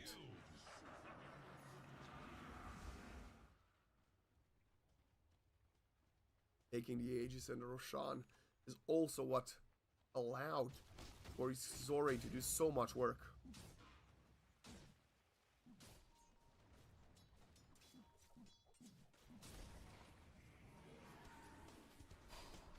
YG, pole position to win, 72% win probability. The fact that they haven't had a hero lead a network chart in 20 minutes. Or ever this game, because I think it was their dying leading the chart and then the Dragonite since. But clearly it's not enough. Dragonite's gonna finish the Daedalus, so he's gonna have an extra damage for the next fight.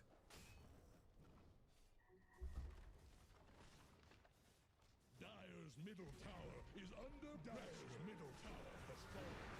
Link forward, they're gonna find a solo kill onto the Muerta. He's gonna buy more time with corruption, but she will fall now. Ken goes real deep onto Forev. Forev tries to run away. Demonic Cleanse, not enough. He will join the Muerta in the afterlife. Only consolation prizes for the Ivory team,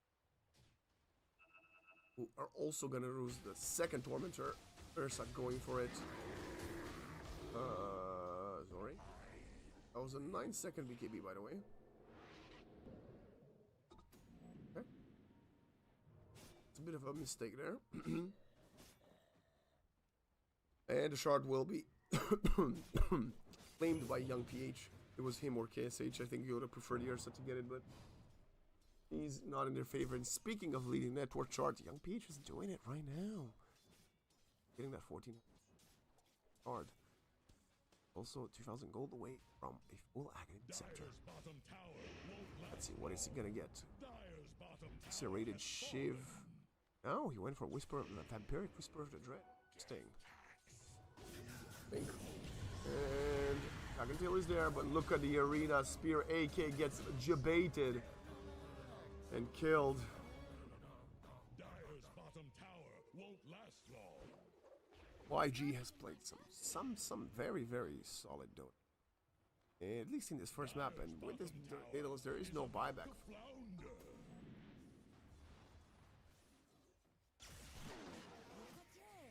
Dire's bottom tower is under Puts a bearing for the Muerta. She's gonna get a dragon. I don't think she's gonna change it. I think she's probably just saving mana drought, and then maybe later on picking the Gunpowder Gauntlet, off one. But yeah, for now I think she'll probably just jumping forward, and that's another death for Tihi, who's got 8 deaths. Huh? Spotted someone. I think they spotted a Hoodwink. Dire's bottom tower is under attack. Pulls up in the air. No way for him to get out. Taken away. That's no good. 8 deaths for Forever, Vito, Drake, and E. Storm tries to split push bottom. Ooh, KSH TP. Have control of the outpost. Insta bash, Rapido. He was barely just outside of his base and got punished, so that means he's gonna have the most deaths right now. And with Ceaseless Dirge on cooldown for 250 seconds, he doesn't have a quick timer either. High ground push will begin. Tier 3 already losing half of HP. Blinks forwards. He's spotted in the tree line. My goodness. AK-47. No, that's not his name. It's just AK. Turn around. They get any single kill here. They control. The Ember will fall. Yes, he will. And finds that one. They are very deep. KSH and Zorre not controlling the supports and they're getting the kill. But the Tombstone starting to give this a work. KSH does not have an Aegis, and Rage in 1 second does not manage to survive long enough for it, and they dove way too deep. Double buyback, triple buyback from Ivory to punish his overzealousness from YG. Will win a good fight. AK and Ken stood alive all that time to do a ton of damage and get a goal. Invisibility. A bit of a throw there, I have to be honest.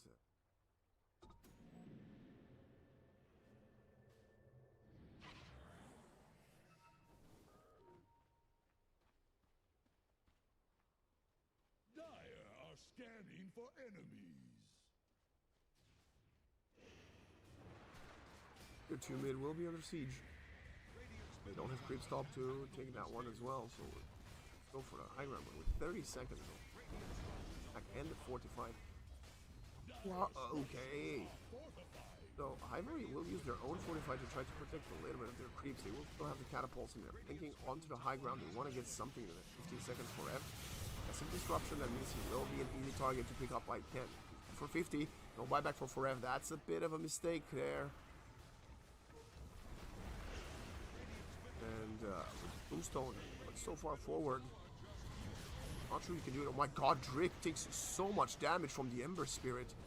Even going forward, that's a dead dieback for Tiki. Bash onto AK-47 with the BKB, tries to run away as a blink in 2 seconds, but he is being controlled. Heals up in the air, will catch the very last moment, turns around with the Dragon Tail, but they die. 4 of them is Young PH. Absolute menace. Catching, slicing, dicing. Radiant's middle barracks getting what they deserve. Couldn't even get racks. Both teams trying to get more than what they can do. Punished either side. No buybacks needed from YG for this, and they know that 3 out of the 4 death for Ivory are going to be on the deck for a long time. Are so small, the world will hardly notice. And what can you do? He's got the Orchid, Parasma, and the Amplified damage. Get a Wisdom Rune, getting himself closer to level 25, but still a way off from having it. Dire's bottom tower has Bottom tower gets claimed. Need to kill the creeps in mid. Dire's middle tower is By clicking the racks and get spotted. Yules in the air. How did they see the man? Oh, what an observer word. Ken getting controlled and killed, and because he purchased the Orchid, buyback. This is bad. If you're an Ivory fan, by the board. Dire's bottom barracks are under attack. you might have to pray for that game too, because YG Structures are fortified. are in cruise control right now. Despite that deep dive Dire's bottom barracks 2 minutes ago. Right now, in pole position to win this game. AK will try. Hold down to Ursa, turns around with the BKB. Feels like too tough of a job, especially when you don't have the whole team. 40 seconds until Roshan is back, but they managed to kill Drake. KSA choosing the Abyssal for that. He will die again. Vito can only look at the opponents, killing his supports. He has the 9-second BKB on the Undying. Tombstone being taken now. Oh my god, Young PH is going so deep. Zorin is followed up. They're on top of him. This is gonna be a dead AK. He does have the buyback. If Rapido could bait him a little bit closer to the fountain, and maybe AK with the buyback might catch them by surprise, but there will be no dragon form. Rapido really trying to create enough space for his team to respawn. And will be back. They've lost 4 out of 6 racks. And AK will buy back. Let's see. YG. Dire's top tower is gone. How are you gonna approach this one?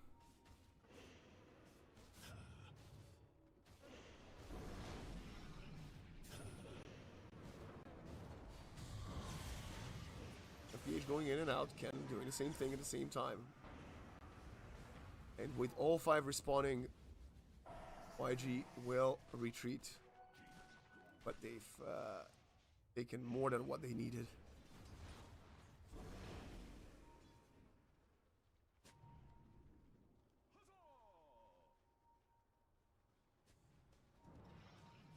Young PH going in. Zorin instant stun onto Ken. The Storm gets controlled and hexed. And that's gonna be game. No way they can still fight here. Where's the Dragon Knight? It doesn't matter where he is. It's a GG and a disconnect from Drake. As Ivory lose the first map. It's similar to what happened to them yesterday, but they managed to bounce back and go for the reverse sweep. So let's see if they can do that to YG, but YG is such a in game 1. you know, we thought the Undying might have actually punished the Ursa enough because at about minute. Such a big 2.5 levels and like 1.5k some point, but it wasn't enough.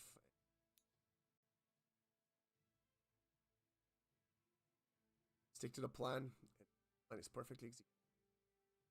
I'm gonna send it to a break. I'll be back with game.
I was talking about this December 20th.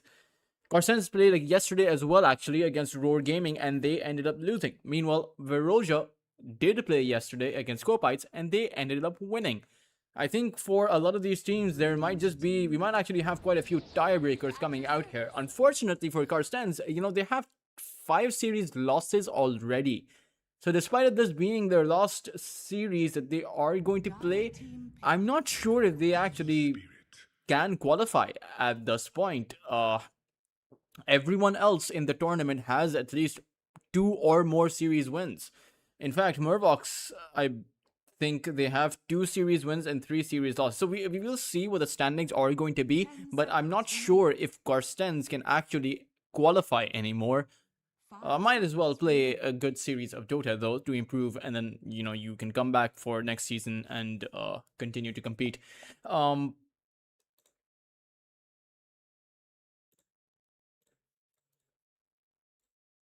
Ember Spirit, Wind Ranger, and Pugna picked up for Veroja, and Carstensz that picked up a Snapfire and Dragon Knight.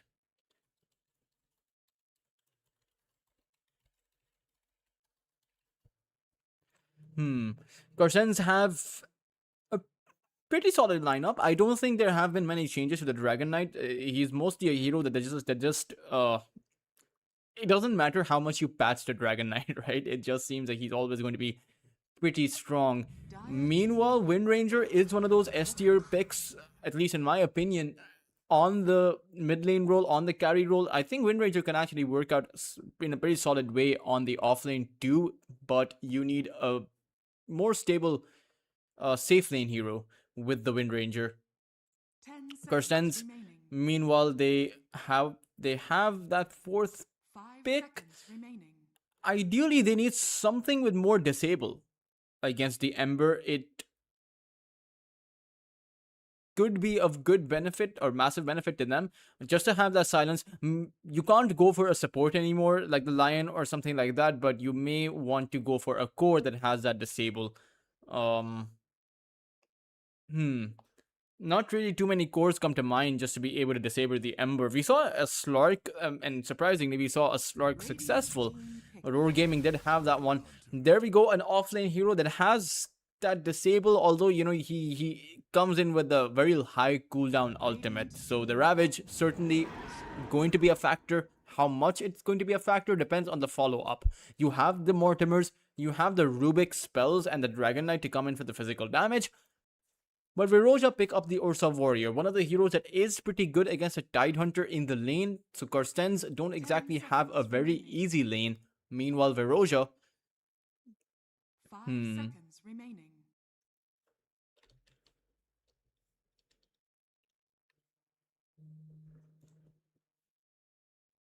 Let's see what Veroja will be opting for.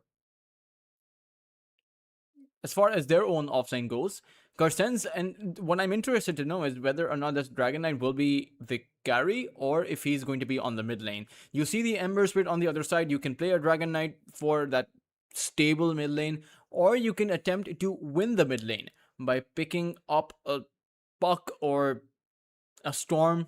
The Storm won't exactly win the lane because it is a skill based matchup, Dire team ban. but the Puck does have a good shot at winning the lane. And one of the reasons I'm suggesting a Puck or the Storm is high control heroes, highly maneuverable heroes against the Ursa Warrior. You can just guide him around, and you can possibly take him out. That might be a good way to go about it for Veroja.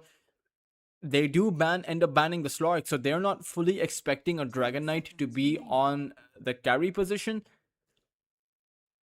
5 seconds remaining. Carstensz do ban on the Red team Mars. As Veroja, they're fully invested in this Dragon Knight being on the mid lane. Well, they're fully expecting it anyway. Carstensz do have another ban, but they will have the pick after it. 10 seconds remaining. 5 seconds remaining. Radiant team pick.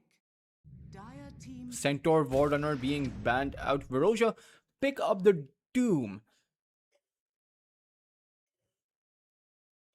Interesting. This is not exactly, I would say, a great lineup coming out by Veroja, but it is 10 seconds pretty good. remaining. One of the things that we will have to see is how you 5 seconds play with the remaining. kind of greediness that Doom goes for. Usually, with the maybe he goes for the Hand of Midas, maybe he doesn't. But the Doom likes to farm. The Ember Spirit also needs some decent farm. Ursa Warrior is also going to be farming away. Sure, all of those heroes do converge in the mid game timing, so Veroja will definitely have that. But Carstensz have naturally. Despite of the fact that Carstensz also want to farm, Dragon Knight comes online much faster and can fight back pretty easily just with having the armlet and the Mask of Madness. Meanwhile, Tidehunter, sure, you can play the Nanoplankton Eater facet, you can play for the Radiance and those really greedy items. I don't think that should be the case, but at the end, you have the Mortimers, you have the Ravage, you have the Rubik that can also steal the Doom, steal the Wind Rangers, Power Shot. So you can be playing for just the spells, and you might be able to take Veroja's heroes out. They don't actually have that tankiness. Carstensz will pick up a Monkey King. Not exactly too sure about this pick. OMQ certainly probably has a plan for it, but the Doom and the Ursa can overpower the Monkey King. Sure, you can activate your Jingu, but if you have the Doom on top of you, how exactly are you going to dish out the Boundless Strike for that lifesteal? The auto attack lifesteal is not that high. Usually, you want to dish out the Boundless Strike. That's how you are able to regenerate your HP. But at the same time, a lot of AoE potential, right? Ravage, Mortimer's, Wukong's command. You can see the plan from Carstensz. But for Veroja, pretty good Ember Spirit pick, if I'm being honest. Now that there's a full lineup here, you need someone maneuverable, and Veroja, very much so, their mid lane hero, or rather their mid lane player, Prota, is the playmaker for their team. Let's see what the rest of their lineup is able to do. There is a bit of a contrast in the tier 1 scene and the tier 2 scene, in the sense that in the tier 1 scene you usually have Wind Ranger carries, or rather core Wind Rangers being picked up. In the tier 2 to tier 3 scene, I'm seeing a lot of support Wind Rangers. Roar tried it, they gave Clove the Wind Ranger. Veroja are now playing with a support Wind Ranger as well, so we'll see. Someone asked who Maivo is and whether or not he's a stand-in. I'm not actually sure. I do think that this is Womi, Veroja's own offlaner, but it could be a stand-in. Who really knows? We'll see what the case is. Live Prepare by the for sword. battle. Live by the sword. Die by the dragon. That hurt me a bit. Rubik with almost the Grandmaster levels, right? He's probably level 28, level 29 on the Rubik, very close to a Grandmaster. I wonder when they'll buff up the Rubik. The Rubik is actually in a perfect position, but he doesn't actually offer too much in the lane, which is the biggest problem with the Rubik. You need more to be going in the lane's favor than just the Fade Bolt, which, to be fair, is great, but you can't...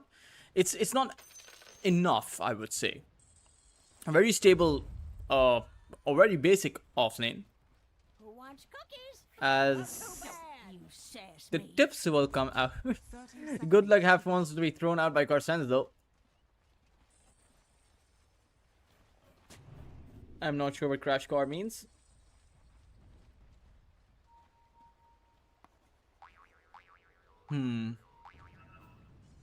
Veroja are certainly... Oh, I forgot. The logos aren't up. So I will turn up the logos for you guys.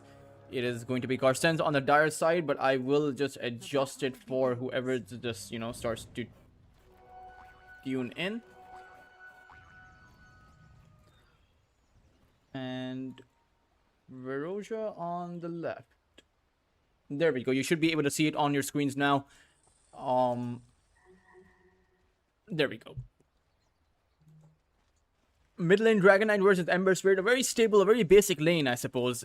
There's not really too much the Dragon Knight can do, not really too much the Ember Spirit can do against each other. I think both of them should just look to farm and just rotate once they have their respective items. For the Ember Spirit, the power spikes come from the runes, at least super early on. When you have that vessel up, perhaps you can go for some more kills. But a good power rune means that he can rotate towards some of these side lanes from among Daya. It's usually just a farm up on that Dragon Knight. Get that early or as quick as you can. Get the Blink Dagger, and once you have the Blink Dagger, you can look to rotate. Wonder if he goes for a Mage Slayer here, but unlikely. The only hero that a Mage Slayer would be really good against is this Ember Spirit, and perhaps that Doom, to be honest. If he's able to reduce the Doom's damage by 40%, that would be significant. Especially since the Doom is now buffed in the sense that the Aghanim Scepter massively increases the Doom's damage output. I'm talking about the ability, the Doom's ultimate's damage output. KNP on the Tide. Rubik can't do much to the Ursa, but the Tidehunter can hold him back with the Gush and the Anchor Smash, reducing his damage. Of course, it is a bit of negation more so than it is, you know, making him powerless, because you do have the Fury Swipes. At the end of the day, the Anchor Smash can't reduce his damage output to the point where CJ, you know, is not going to be still hurting you. We'll see how well he does, because CJ does not exactly have an aggressive support beside him. He has a Pugna, so this kind of defensive support will just mean that CJ just has to farm up for that Battle Fury, eventually for that Battle Fury Blink Dagger. But top lane, Boombui was almost going to go down. Unfortunately, Buhao couldn't actually get the kill. He was a bit afraid of that Wukong, or that Boundless Strike, which would have come off of cooldown if he decided to chase further. But these are a lot of creeps against this Monkey King.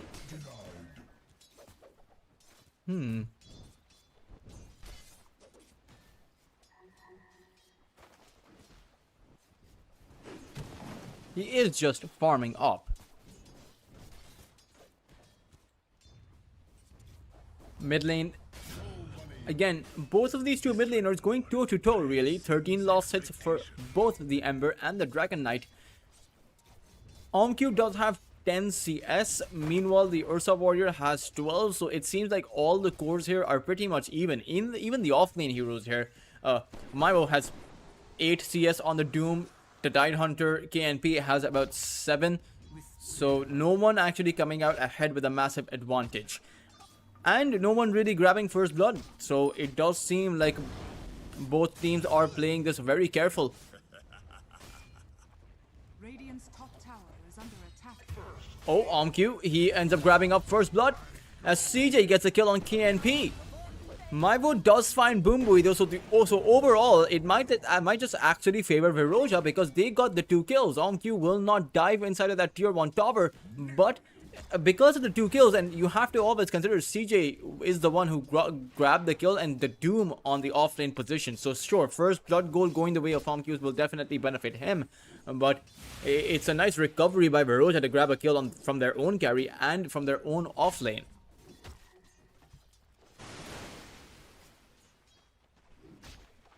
CJ wants to go in. KNP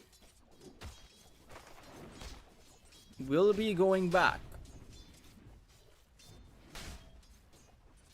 Well, at least a bit back. Can't exactly play too aggressive, but it's actually Pota who'll end up grabbing the kill on Mamang Daya. Towards the mid lane, thanks to Ren who came, or rather Buhao who came in. That is a massive loss to Carstensz. They lose their mid lane hero, and this is a game where you want to get that early Blink Dagger for your Dragon Knight.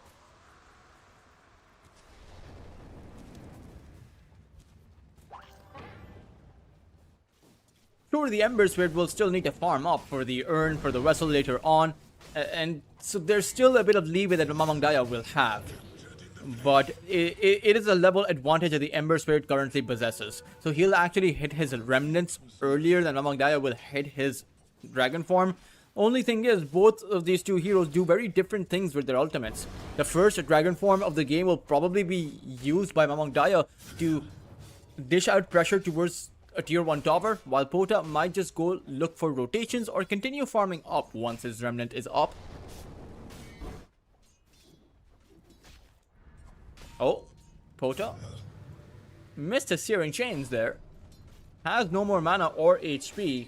Is very close to his level 6, so I think he's just going to stick around. Grab the level 6. Needs to be careful because Mamang Daya is coming in. A Dragon Tail is ready. The Breath of Fire gets sent out. One more hit will do the trick, as Mamang Daya may lose his life, but he's going to be very happy about that exchange, taking out Pota before he goes down, making that risky dive inside of the tier 1 tower very well worth it.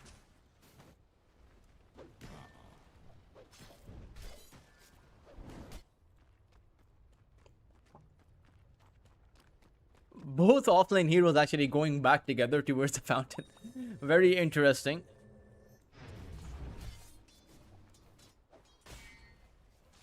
As the 6-minute power rune is going to spawn towards that top side, away from Mamang Daya though. Pota comes in, has the Searing Chains at the ready. Buhao does do a fairly large amount of damage. The kill shot is going to miss, but Ren may still end up going down. Juju's Nether Ward actually picks up the kill. But they do keep their mid laner safe, right? Mamang Daya did stay alive. That doesn't mean that Veroja did not find the better exchange there, as KNP constantly being pressured. 7-minute Shrine of Wisdom is spawning, but I don't see any moves being made. I don't think anyone's gonna go for those Shrines of Wisdom.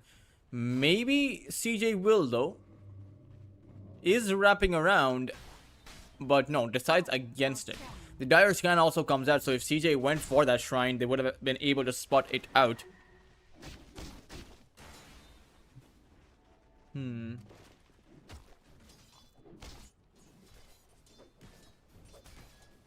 Doom farming up towards that top lane.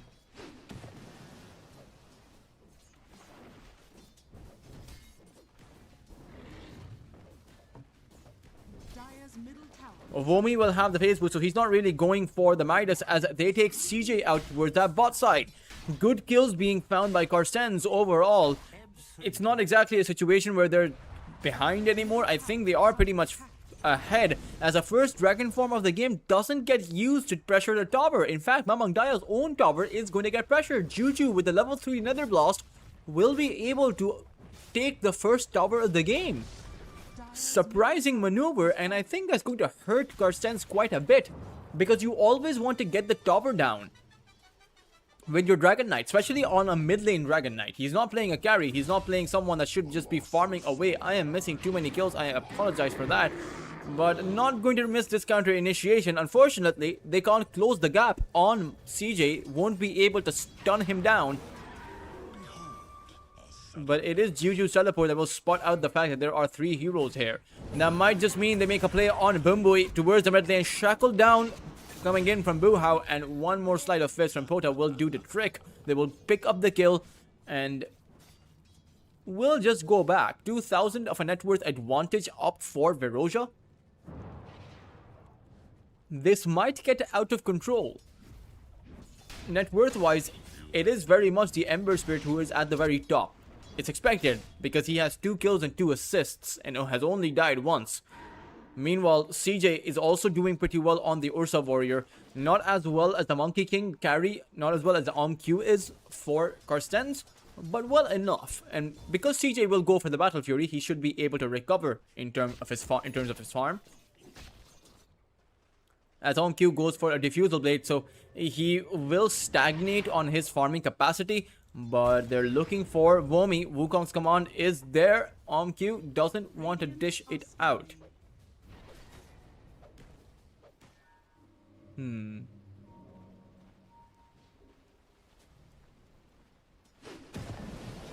Vomi is going to throw out the Doom as the Pugna is here too. Juju might actually end up dropping.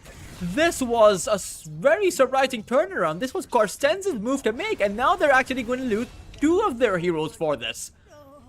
A blunder being made by their lineup, costing them their carry, and with that death, that's actually going to mean that Veroja are at the top of the net worth from all 3 of their cores.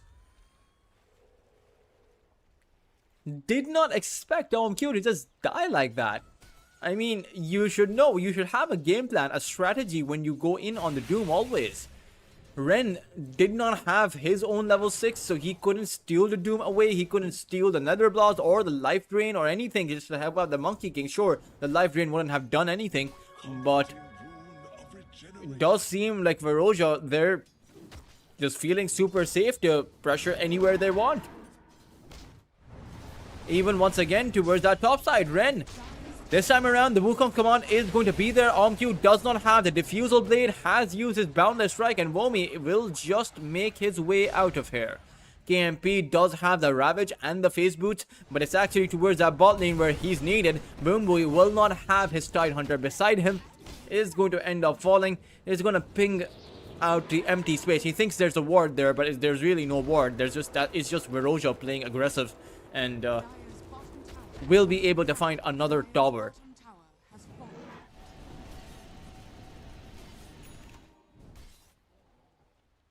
Dire's bottom tower is under attack. This is Radiant's top tower not looking too good for them. OMQ still needs about 300 gold, 340 gold for his Diffusal Blade. 325 gold now. But it's 10 and 3 on the scoreboard. Mamang Daya is still farming away. And when you take a look at how far away he is from his Blink Dagger, I wonder, even when he does get that Blink, are they going to be ahead enough so that they can get some kills going? Dire's top tower Because right now, look how aggressive Veroja are playing. They don't know that there's a ward on that cliff there, so they won't be able to pick up a kill, but they're going to snuff or snub out Carstensz completely. attack.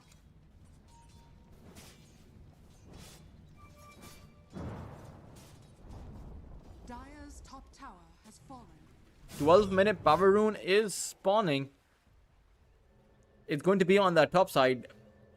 Pota will just go back, but should be there to grab it up. Buhao is holding that position. All the meanwhile, CJ farming up for his Battle Fury should have it in about 600 gold or around 1.5 minutes. I think this is a great Battle Fury timing. He is at the very top of the net worth chart.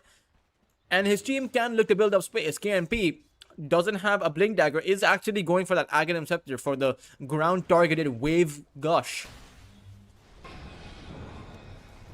But Ember Spirit, Pota will actually go forward with the power shot coming into play. This will be a kill. So one more slide of fist will end up being Ren's end. And I don't think they can punish the Ember. However, there is a ward on that cliff, so Pota needs to be really careful about this one. He is, or rather does not have an additional remnant to use, but can perhaps dodge out the tail. He can't. Pota has overextended. They will take down the Observer Ward now, but with Pota giving up his life, it should just be Veroja going back. Still though, I don't see a way where Carstensz can actually push out any of these towers. They're still waiting for Mamang Daya's blink. And that might just be the big turnaround point for Carstensz. I think they should just look to play a lot more aggressive. Juju, Radiant structures are fortified. or rather Buhao, was not able to shackle Ren down. However, Ren needs to be careful. Pota is going to come in, has the steering chains, and that kill shot is going to be a kill confirmed. 6,000 of a lead right now, and no end in sight to Carstensz's suffering. CJ going to come on over. Dire are scanning.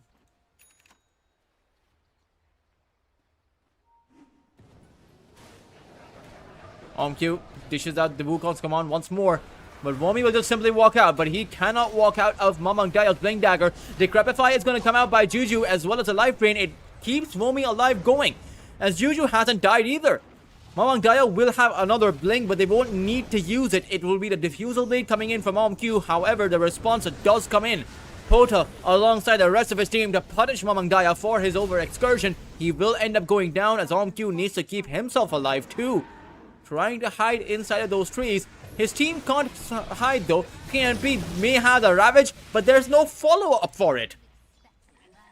Pota, in the end, they'll be able to get multiple kills, with CJ coming in with the Ursa Warrior will actually look towards punishing KNP too, held in by the shackle. The gush was not enough. Q is gonna come in to confirm the kill, but they have lost 4 of their heroes. And all they really found were the 2. Womi died, and so did Buhao, but that is really not going to be worth it. 1,300 gold going their way. Now, the big silver lining is the fact that their Monkey King did come out with the majority of the gold they got and the majority of the experience, but is that going to be enough? Particularly when you had the Ursa Warrior survive that entire engagement. CJ will have a Blink Dagger up soon. You have the Ember Spirit who will have a Kaya up soon. Or actually, will have a Kaya up really soon, because he'll be able to get the skill here. Actually, no, Juju picks up the kill. Look at the assist goal. It's barely anything. 94 for the Ember Spirit and the Wind Ranger. So those two just got about, what, 47 gold each?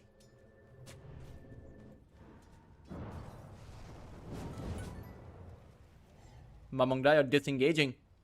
Hasn't really had the kind of game that he wants. 7,000 of a lead means that they're in serious trouble.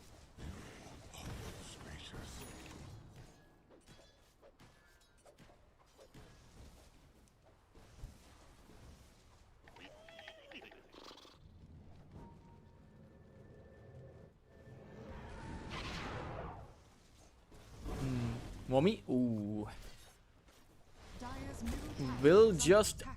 teleport back to that bot lane.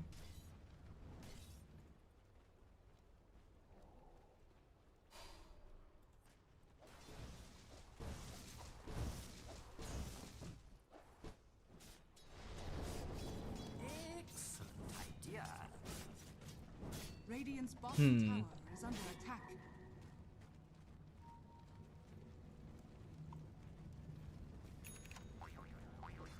Portal looking for the entry. Q gets hit by the power shot. That is just so much damage on him. Can't lifesteal out of that one. If he gets initiated upon by multiple heroes, then I think the Vessel plus the Ursa Warrior will just swipe them down. CJ is busy with other things though. It is Roshan that he wants to contend with. The Aegis will go their way. There's really no one nearby to contest this. And Veroja will have a massive advantage for the next team fight.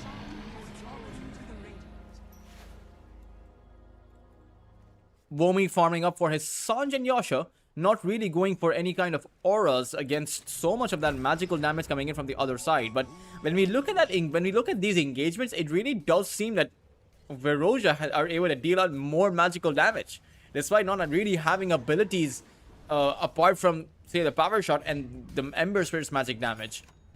Carstensz have, you know, the Snapfire, the Rubik, the Ravage, even Mamang Dial's Breath of Fire dishes some nice 320 burst damage. Even though it's not magical, it is physical, but it's a spell. It's spell damage.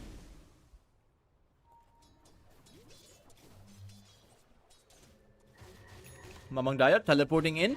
He saw Buhao. He will blink on top of the Wind Ranger. it's going to be CJ who will just jump on in instead. Has the Enrage at the ready. Ravage comes out in response. The Doom was used on the Ravage and stolen by Ren. That might give the space to Carstensz to actually initiate on again, but CJ was ready. And Mamang Daya is all alone. They won't be able to take the Doom out. Mamang Daya will just end up going down. Ren has revealed his position as well. And with the Slide of Fist coming in, so too is the Shackles available. And Ren will fall. CJ will end up with an Ultra kill. And in the end, he won't even have to give up his Aegis for it. A disaster for Carstensz. Snapfire was the first point of contact there. So the Mortimers didn't really do anything. The Ravage didn't really do anything. I mean, the Ravage did buy them some time. And great job done by Ren to actually steal away the Doom. But that's not worth it at all.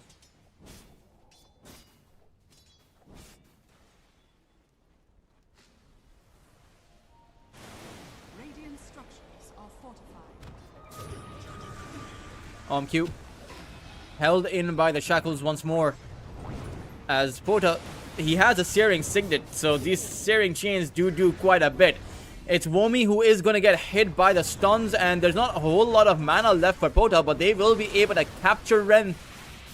At the very least, they'll be able to bring the Rubik down as CJ jumps forward on towards Mamang Daya. The bash comes out on towards the Dragon Knight. He is going to take a bow. CJ on a wicked 6 streak.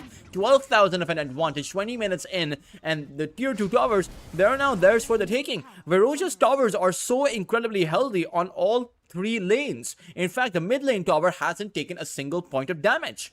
Well, has taken 9 hit points of damage, so has taken 9 points of damage, but that's it. That's all they've gotten. There's a Meteor Hammer up for Buhao. He decides not to use it.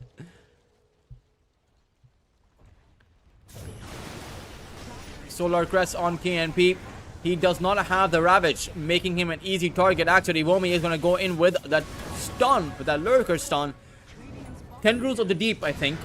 Pota did end up getting stunned down, though. Can they actually take him out? They will be able to, but their heroes are falling like flies on their own high ground. Especially with CJ jumping on over, has the Enrage available, has found the bash on Mamang Daya, and with the Doom coming out, Mamang Daya should end up going down, but CJ couldn't find the hits. Q is here ready and waiting. There's a Ravage up for KNP2. He's going to go in for the Ravage. Doesn't actually catch anyone. As Mamang Daya also fell inside of the fountain. And there aren't too much room left here for Carstensz. I think this is pretty much over.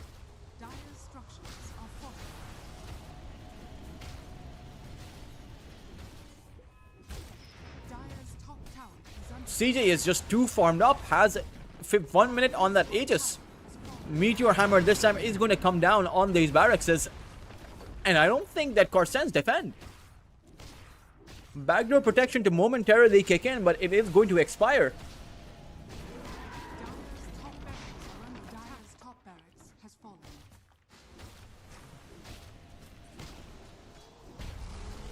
Dire's middle tower is under attack.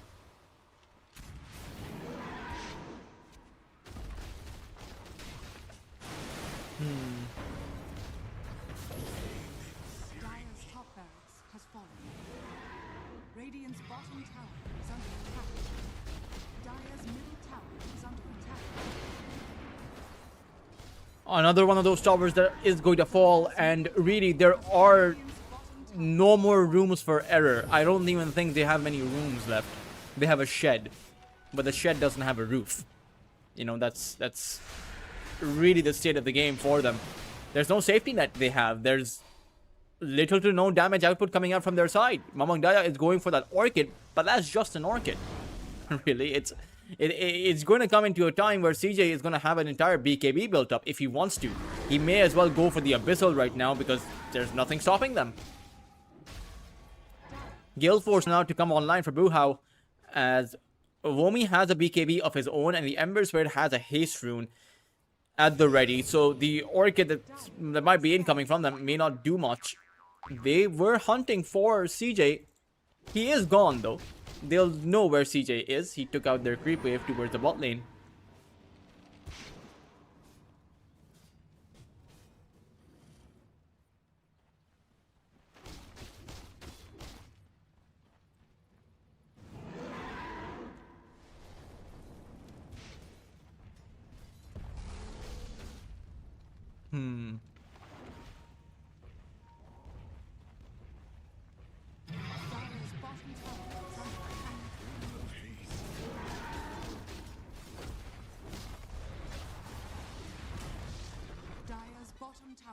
has fallen.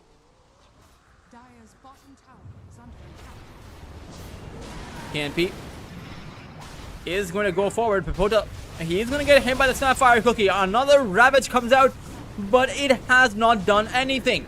Mortimers will come out, and there's Doom stolen by Ren as he falls. Will be planted down on Pota. Nicely done by him. Unfortunately, his team can't offer any follow-up. A Shrackle shot found on towards OMQ as he is going to end up going down, but the Gush does buy them the space. Can OMQ make it out of this one? CJ has another Earth Shock coming in. Won't need it. Juju will be able to pick up the kill, and with this, they should be able to take down yet another barracks because there is no more Ravage. There is no more... There are no more Mortimers. In fact, there is no more Tidehunters, so forget the Ravage. There's no KNP. Dire's bottom tower. At this point, I think that Carstensz can just call it. There really isn't anything they can do. They need 3 miracles to actually find the comeback. Just the one will not do.